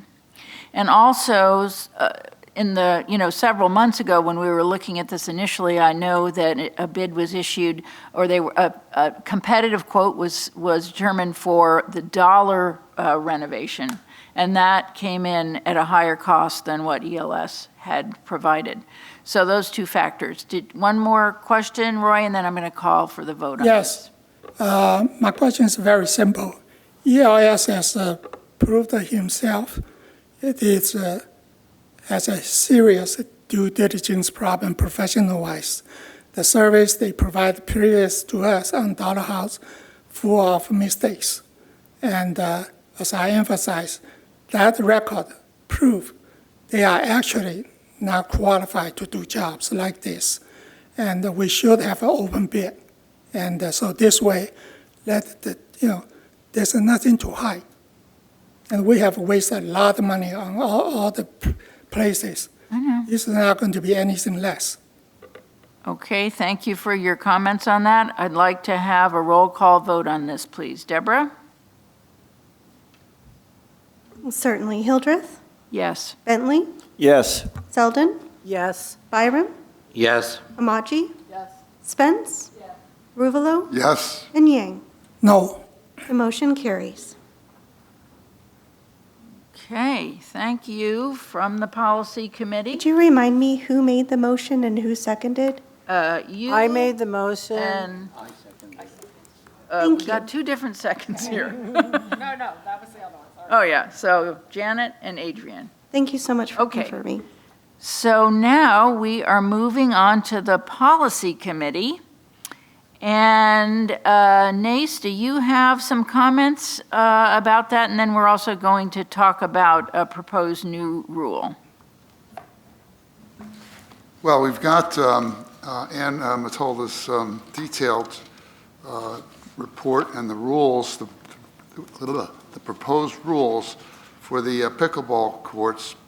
My understanding was that only the pickleball rules that relate to dollar would be going forward now, and that there would be a hold on the Creekside pickleball court rules pending determination as to what we're going to do with those facilities here in the next month or two. I think, not totally out of respect for the committee chair, as I understood it, we were going to go forward with these suggested rules for all the pickleball areas, and knowing that if we change the use of some of the areas, the rules could be amended. But we'll ask Ann to give us an update on this. Oh, there she is. Hello. Okay. So I just think for the good of people that may be paying attention on Zoom and whatnot, I just wanted to highlight some of the features of this policy since it is a new facility. And there are issues about times of use and how it's going to impact the clubhouse area and whatnot. So when you look through the rules, we did make sure that the schedule reflected 8 a.m. till 6 p.m., which is also required by code. And that was out of abundance of caution for sound, that we wanted to make sure everything was done by 6, and the way it's written is the facility actually has to be vacated by 6 p.m. As Hal said, we do have 21 hours a week of open play. The club has been really wonderful. They know at times they'll be able to provide more. And so when they change the schedule, they'll give at least 2 weeks' notice. That's also in the policy. We do have provisions, as I mentioned, to manage, basically it's to manage parking. And we already do this. If we know we have a big event, we take a look at what's happening at Dollar just to make sure we don't book too many things at once and we can manage parking. So it's just another layer of that. So some of the provisions in these rules are that, just at absolute, that RWC can close the facility to minimize impact to parking during larger events, things like the 4th of July. And also, anywhere attendance is greater than 48 persons, they have to coordinate use through the Recreations Reservations Office. And typically that'll require booking out Donna Room, so we know that we have a reservation on the books, and we can manage, again, the parking in that area. For Creekside Courts, the reason why we thought it was important to bring something forward is there's actually no rules right now on the books for Creekside Court.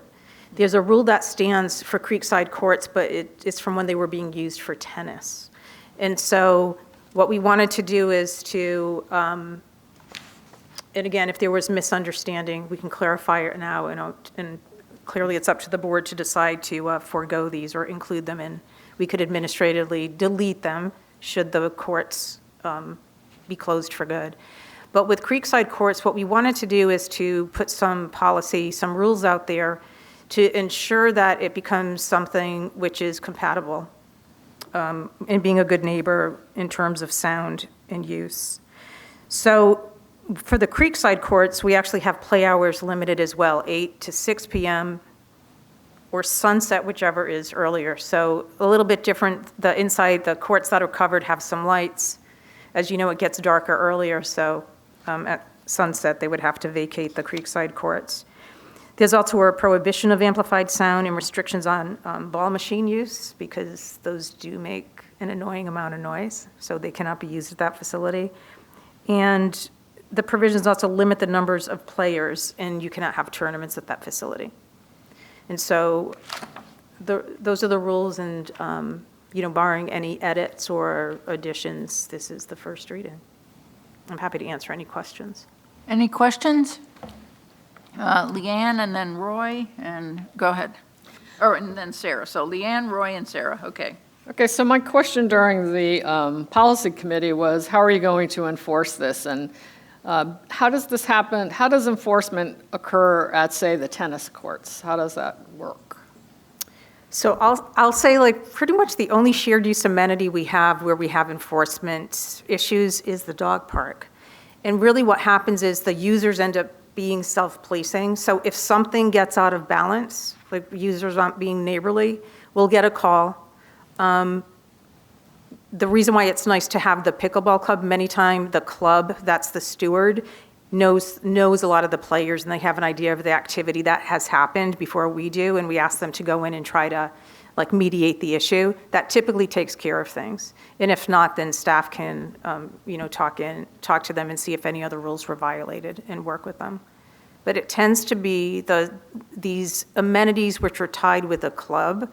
We really look to that club to help partner on those things. The other things we respond to are resident complaints, right? So if the resident, for instance, for all we know, the pickleball club could be saying nice things, but they're going to say, whoop, whoop, we're going to stay till 8 o'clock. I mean, we have the ability, if we get reports that there's misuse of a facility, it is a locked facility, and we'd be able to go to policy and just say, would you approve of locking them out for a couple of weeks as a reset to the use of the facility or something like that? Yeah, my concern is the new pickleball is a new experience at Ross Mall, and we do not have a roof on there. If in the winter time, open till 6, which is dark, many lights has to be on. The residents may be disturbed. I think they should be both, open 8 to 6 and all sunset. So this way, keep the minimum disturbance to the neighbors. But the covered facility is covered. I'm not sure why you would need to close that earlier. That cover is just a solar panel, though. Oh, it's a solid roof. It's a solid metal roof. The solar panels are on top of a solid metal roof. There was some residents asking for clarification on that recently. Well, then keep my record of my concern, because I'm pretty sure down the road, some neighbors going to complain about it. Sarah? I'm just curious whether there'll still be pickleball at the gym. Well, I know that the club will do different types of instruction at the gym right now, and my understanding is they're moving a lot of that into the new facility, so it's going to alleviate a lot of their use. And we've already spoken to them about, they do like the idea of maintaining some of the hours there. People kind of like that environment. It's a sprung floor, so it has a different feel than playing on a court. That being said, with the need for classes to be held in bigger spaces, we're going to be doing it incrementally. Yeah, but they initiated that conversation with us about their need for less use of the facility. Okay, if seeing no further questions, this is the first reading, so this will come back next month for the second reading, right? Okay, we don't have to take action right on that today. Okay, thank you. So now we are moving on to our unfinished business, and that is consider approval of the revised policy 104.3, privacy. And I know Ann Peterson can address this. This isn't the second reading, so we would be taking action on this today. That's correct. So last month, the board approved updating the online privacy policy. That's the policy that's on the 4 websites down in the footer on the homepage.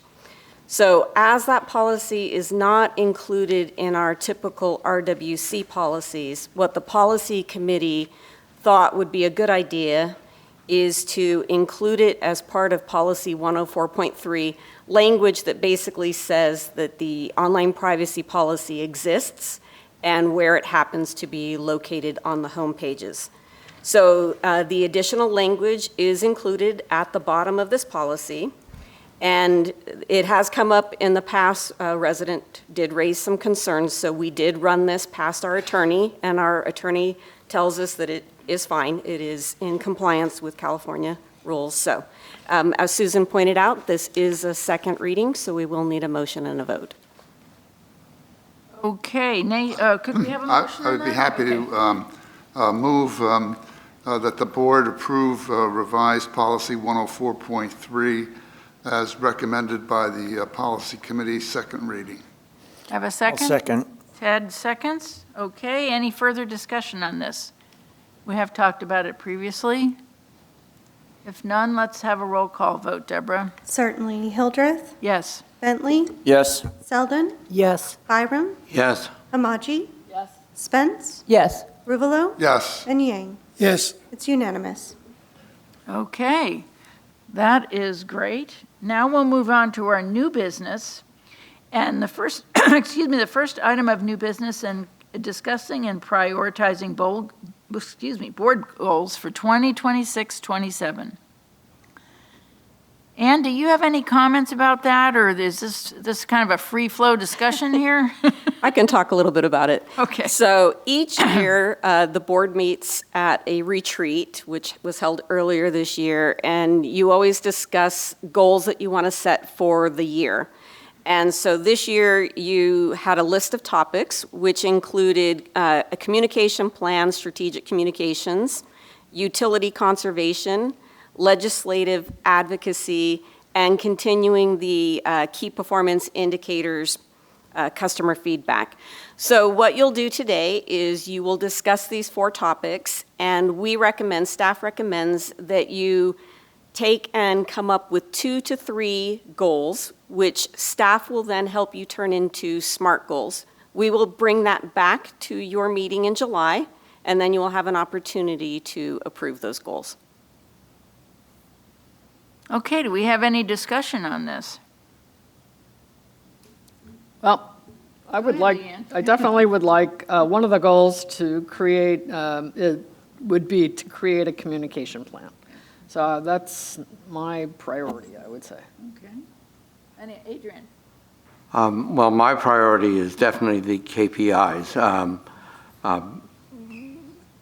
Enhancing, we've established some work on part of that to actually make it work across a broader number of departments, et cetera, over the next year would be really appropriate thing to do. Ted, did you have a comment? I have a add to your wish list. Oh, an ad. Oh, whoa. Okay. All right. I would like to, not a new one, but if everybody's throwing their stuff in the hat, I'd also like to see conservation stay on there. that is something that we have to look at no matter what we do, and being in charge of all the facilities and stuff that we do, we have to figure out how we're going to help conserve not only utilities, but maybe maintenance and other things that can make it so that it can help keep the cost down.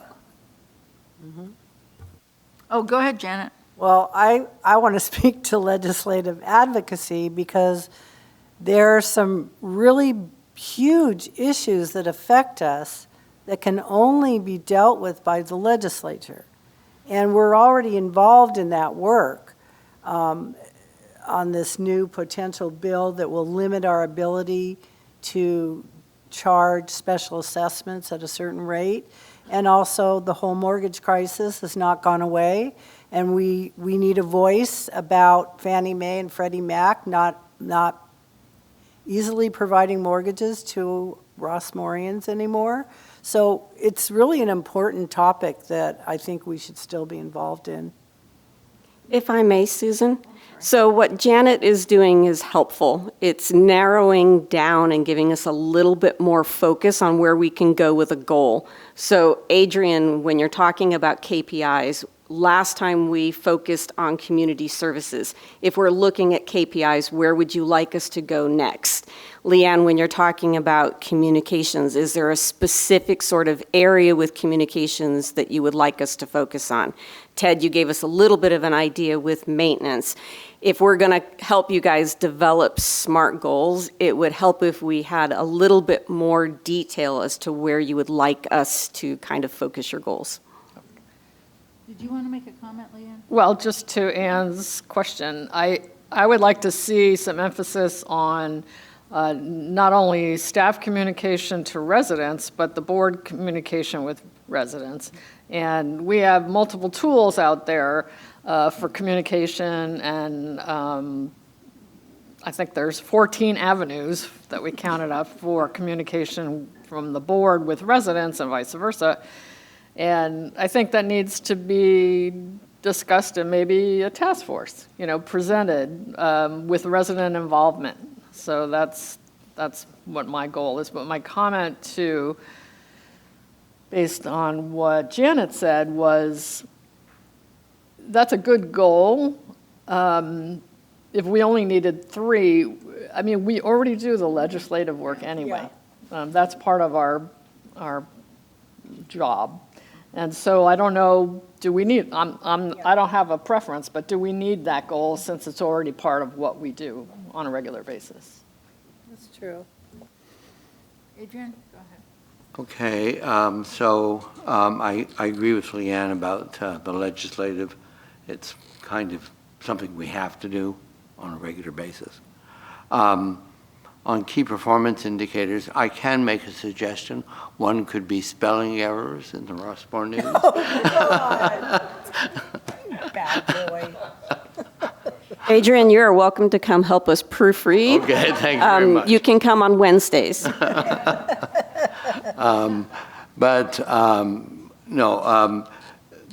are the KPIs that we've put in place are around the use of our reservations and all that. And that's a very significant portion of the work that Resident Services does. So the question is, what other areas impact residents most? Where do we see the most interaction?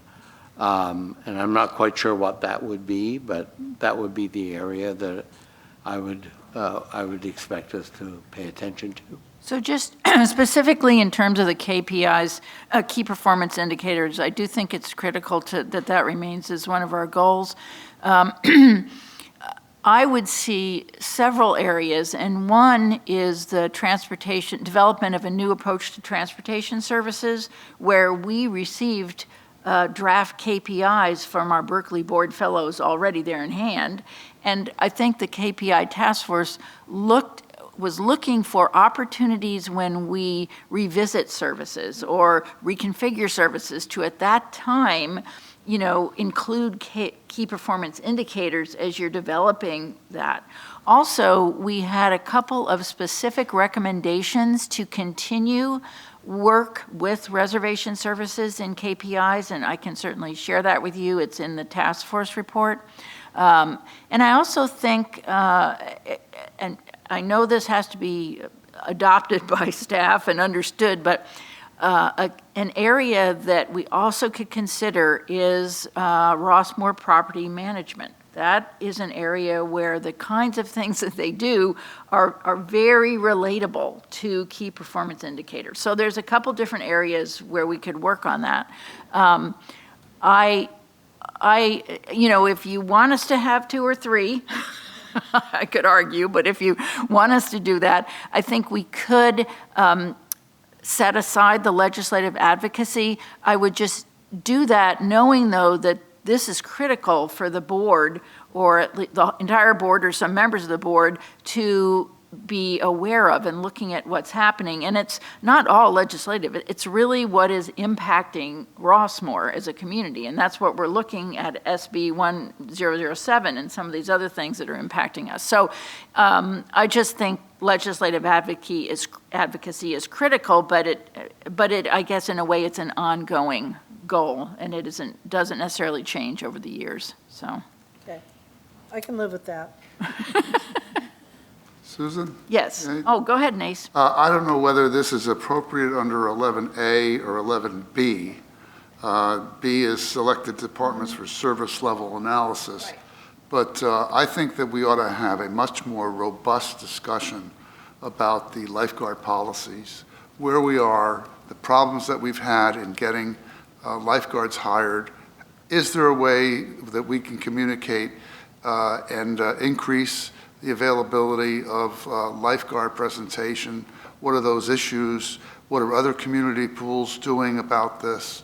And so on. Now, I don't know whether you want to just focus that on the aquatic committee or whether we want to do it on a more robust way through the board as a whole. But I see this as a real problem. That is being discussed at the July Fitness and Aquatics Committee, and that will then come to the July board meeting. Okay. Yes, we are on it. We have been studying it, and we have some recommendations. Yeah. Go ahead, Roy, and then Ted. Go ahead, Roy. I look at this. I believe I happen to agree with Susan. The key performance indicator and the customer feedback, because that customer feedback more or less covers some of the number 1 communication plan and strategy communities. And the utility conservation, I'm working at the Mutual One, as most of you know, that we are starting a program this year, a pilot program, probably I would say 8 entrants. And once it's successfully, we can get about approximately 50% cost from different government agency. Then we will expand the whole thing to the Mutual One. So that would be a good model for the GIF to consider. So my first priority is the key performance indicator. I think that should be more than 50% weight. So we could have 4. I mean, we seem, everybody on the board here, we haven't really added anything to this, and we have these. I know that that's lofty when you start thinking about what you have to think about all the time, but we could have 4, right? I mean, it is a lot to deal with in a year when you start thinking about how you're dealing with everything. As far as I look at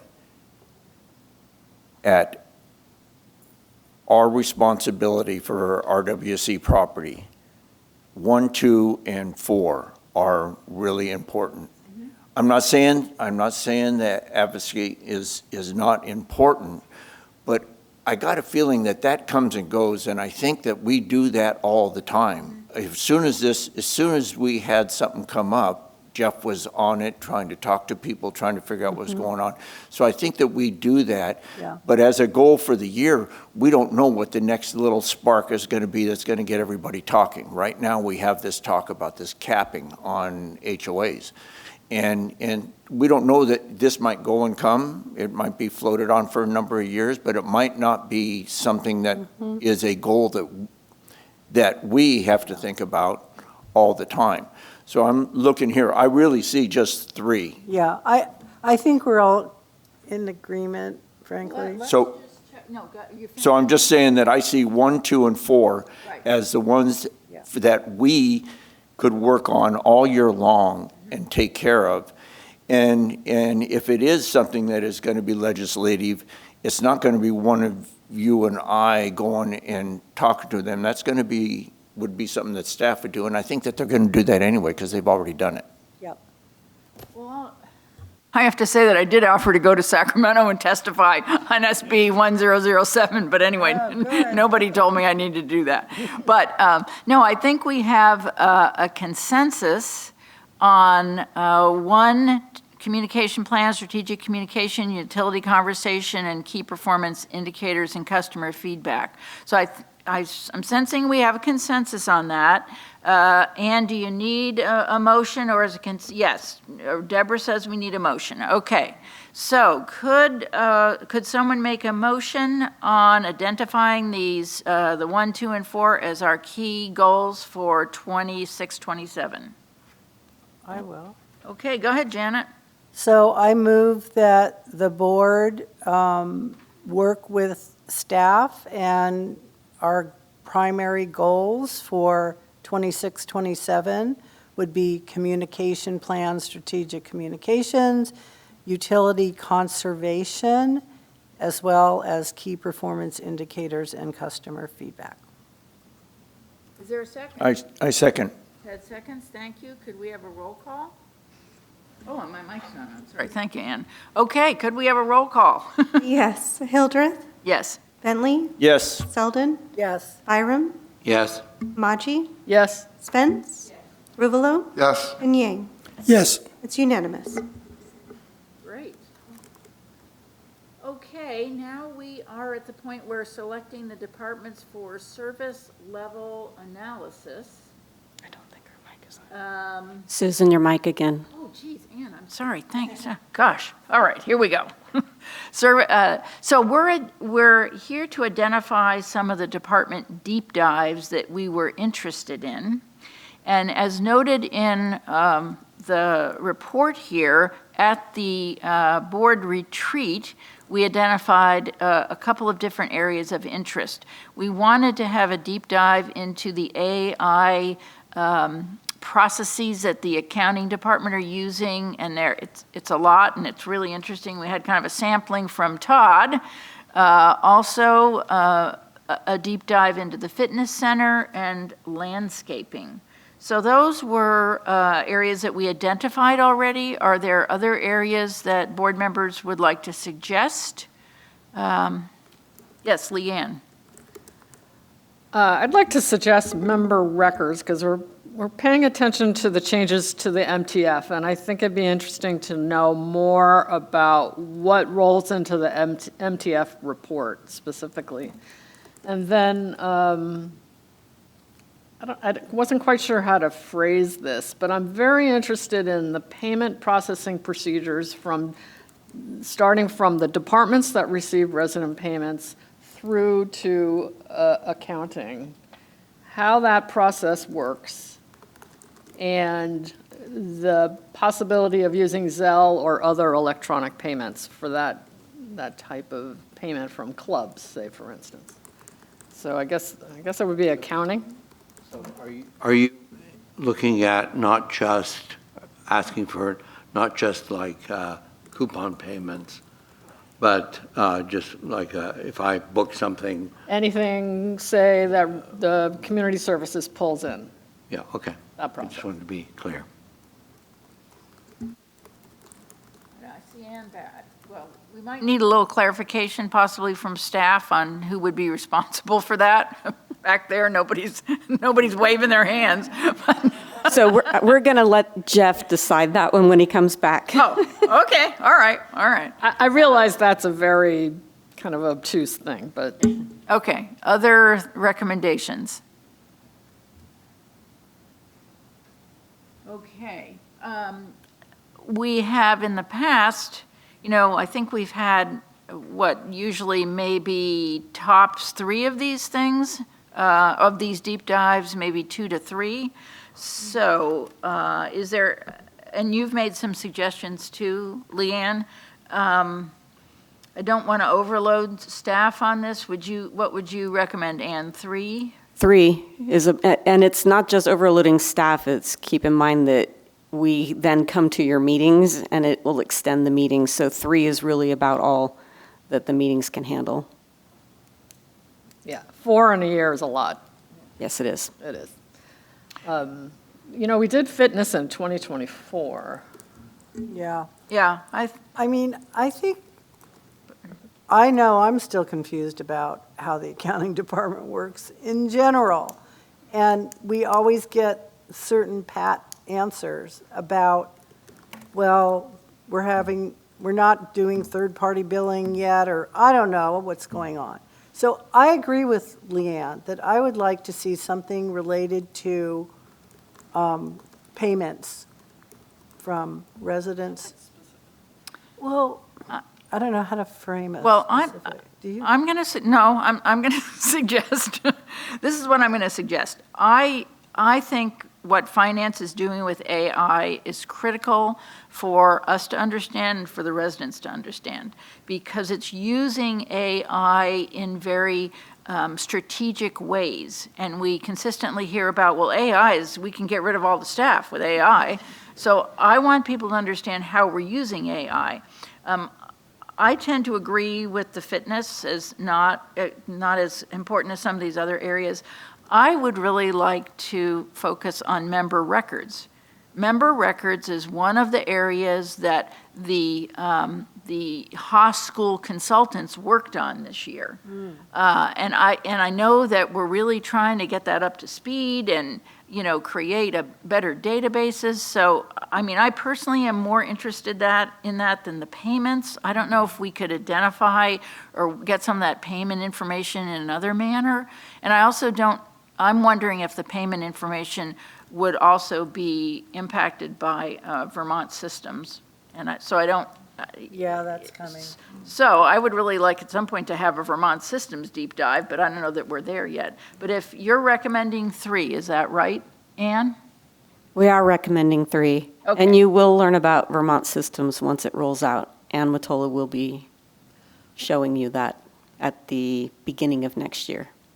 Would it be possible to have accounting as one of the deep dives and have the presentation split? I agree, AI is an important topic, but then have payment. Member record. You're asking for a lot in one presentation if you're asking for AI and payment processing. Those are 2 very, very big things. And sorry, Todd. Todd likes to talk, so if you're asking him to do both of those in one presentation, you might as well give him, a very big meeting. Well, let's talk about this. One of the other topics was landscaping. So, and just hold on, I'll get you to Roy. So we had talked about landscaping, but is landscaping? The whole Roundup thing is really. I think Roundup is going to be addressed separately, not as a deep dive. But that's another one to think about, maybe. But anyway, go ahead, Roy. I really want to see detailed work about the coupon money distribution. And the reason is, last year, I heard the shock information. Mutual one, 3 of us related. And there's a accounts receivable defenses over 6 digits and still not resolved yet. And there's something serious wrong. And I think we should go into it and find out some resolutions for it. It's mutual. It's a mutual issue, isn't it? Here. I'm not Ted, did you want to make a comment? Nope. Roy, I'm not exactly clear on that, and I also am calling that out as a mutual issue. So not necessarily in our purview, not that it isn't an important issue. Well, Mutual One explain has again? over 30% of residents here, probably close to 40. And we have such a big defense from accounts receivable, from the coupon collection. And it is serious. We should face what is wrong that this thing will happen. Everyone I talk to, they say it's so simple. I agree, it is so simple. But why it happened? If I may. Go ahead. The problem, Roy, is that there's nothing we, in our authority as RWC board, can do to affect Mutual One's AR problem. Somebody needs to take action. I don't disagree. But they have to, Mutual One's board has to authorize that. We can't do anything. It's not our money. It's not owed to us. And so it's outside our purview completely. The collecting point is the GRF or the RWC. And the victim side is the Mutual One. That's where the problem is. Ted, go ahead. So I'm not really weighing in on which department to look at a lot because I've been here a long time and I've seen the different deep dives. I really think like we have newer people on the board. I would like to see what you guys want to see for a deep dive because we see it now. There is one that I think is really good because we talk about this in almost, in finance and in here we talk about the MTF. So I think membership would be a really good one to understand because that's what drives what we do. That's our money that we have to spend. So I think that for you to really understand where that is coming from, so I think membership would be a really great one to do. I know that the accounting that's a big picture, and I'm not sure that you guys are going to be here for a while. That might not be the one you want to take on the first time. I'm just trying to give just an overview for the newer people on the board. I really think you guys should pick this, what it should be, but think about what affects you right away. So we talk MTF every time. I think membership is a good one. Pick two other ones that you guys want to know a deep dive on how Rossmore, how RWC is run, and then that'll give you that much more information as to it. Instead of a particular thing like lifeguards, you might want to see the whole physical fitness thing of how that runs, which it includes all of it. I'm not just saying pick one particular piece of it, but there is a committee that covers all of it. And I think that it's just my thought is that, I've sat in on every one of these, except I don't remember doing one for membership. So that would be one that I haven't seen, but you guys need to pick it. Okay, I just want to go back, Roy, to what you were addressing. And I want to be clear that you were talking about a problem with accounts receivable so that individual residents who are not paying their coupons they are not receiving information that they have to pay it or they're delinquent or whatever. Is that the problem that you were addressing? Yes, to be more precisely, according to Mutual One's Finance Committee, that amounted almost to $900,000. And somehow, somewhere, in the massage, they're coming down to $600,000. But still, no answer for that $600,000. And Mutual One cannot collect it. Okay, and Todd, did you want to address that? Yeah, I just don't want false truths just being vetted, all right? So Mutual One has $571,000 in open AR. $384,000 of that is an insurance payment, right? If you take the difference between those two, you're looking at 7% on their monthly average collection. RPM is not a collection agency. We do not go out and do collections. The remaining there's 100,000 more, or 170,000 in individuals that are being dealt with on a legal basis, right?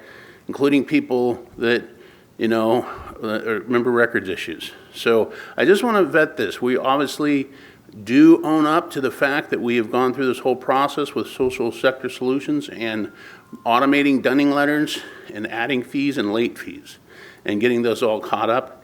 And we have been working with First Dana with their law attorney to get those all updated. They just did a new collection policy we have to be in line with. So I just want to make sure that we're not just throwing out half-truths, okay? And also, since you're up there, Ted, or Todd. Yeah, I go with Ted. Ted Talk. I guess that's what everyone Ted was a referring former to husband earlier. of mine. So but again, your shop is focusing on bringing someone in who's going to be focused on collections, That right? is correct. Tina, as we went through the org, is Marina Evans, is a newly moved position to is just credit and collections. So it's a role that seeks to be better across the whole community versus just like an individual senior account for a mutual. Obviously, getting Melinda, our new controller, up to speed. Tina is just really moving into that role now, right? We had some turnover in AP with Marquita who left, and now that's been replaced. So Tina will be the primary person going through every one of those collections, getting all the dunning letters caught up. We have an agreement with Mutual One, with Young and the board on the letters that are going out with their attorneys. So, right, and so the actual open AR balance at First is really the top 15 delinquent companies that need to have legal issues managed. So just. All right, thank you for clarifying that, Todd. So I'd like to try to get back to where we are on our deep dives. I'm just not going to give up on finance and AI. I want that, and okay, everybody wants that. And then, as Todd mentioned, the Haas, the sector solutions, those folks have done a lot of work on member records. I think it would be really interesting to see how we're moving forward on that, as it does relate a lot to information about the MTF and who's coming in and what they're, all those things. And finally, could we, I know the issue, Leanne, about the resident payments. I don't want to overload finance, and I don't know if finance would be the only group involved in that, but do we want to key in on these 3 deep dives and then let staff kind of take a look at this and see if you think it's possible, and come back to us and say, wow, we can only do 2 of those, pick another one, because we still didn't, I don't know, we had landscaping, but landscaping we reviewed in 23. So, any thoughts? Sarah, did you have a thought? Yeah, as a new member, it's hard to know what to suggest because I don't know what's been done before. In that, the online report has what we've done recently in the past, at least since 2019. But do we have some kind of consensus on this, or are there areas? Yeah. Okay. So is it finance, AI, and finance member records? Well, Is that member what you records said? is, no, this is what we're looking at. Finance and what they're doing with AI, member records, which is not necessarily finance, that's its Okay. own unit. Right. And then looking at how we deal with resident payments. And I'd like staff to look at that and see what you think that would look like, because I think it could be a couple different departments. I don't know, am I off on that? I just because we have different systems for accepting payments too. I think that's a good point to start from. Yeah, and I think we can, and Ann, if you can talk to your rest of your colleagues and see, how would we address, how we're dealing with resident payments and it might be a team presentation. We'll figure it out. Yeah, and if that just doesn't work, we'll come back and we can identify a third one. Okay. Okay, well, I'm ready to make a motion. Okay, we need a motion on this, Deborah? Yes. Okay. Yes, so I move that the deep dives that the board is requesting at this time is member records, finance/AI, and resident payments to be approved. She did say member records. I did Yeah. say member Yeah. records, yeah. That we agree to those 3 deep dives. We need a second on that. All right, Adrian seconds that. Could we have a roll call? Yes. Hildreth? Yes? Bentley? Yes. Selden? Yes. Byram? Yes. Amaji? Yes. Spence? Yes. Ruvalo? Yes. And Yang. Yes. It's unanimous. All right, thanks, everybody. So we are on to the last item here. And I know Deborah is going to share with us the committee recommendations that we are asking for your approval for. Yes, so these committee recommendations are coming by the president, who interviewed the candidates who had applied in the month of May and were interviewed in the month of June. And these candidates were interviewed by the president, vice president, secretary, in most cases, both the board representative to the committees and the chairs and vice chairs of the committees to which they applied. The president, with input with the interviewers, then selected the applicants she recommends for appointment to the committees for board approval. The letters of application of the recommended appointees are attached to the packet, and letters of application of those applicants who are not being recommended for appointment are on file in the board office and can be seen by the members of the board who wish to see them. And I just want to note that chair appointments do not require board approval as stipulated in board committee charters. But the packet lists the new candidates for the Aquatics and Fitness Advisory Committee, the Audit Committee, the Finance Committee, and the Golf Advisory Committee. So we're asking for approval as recommended by the president, resident member committee appointments effective July 1, 2026, as listed in the agenda packet. Any questions on that?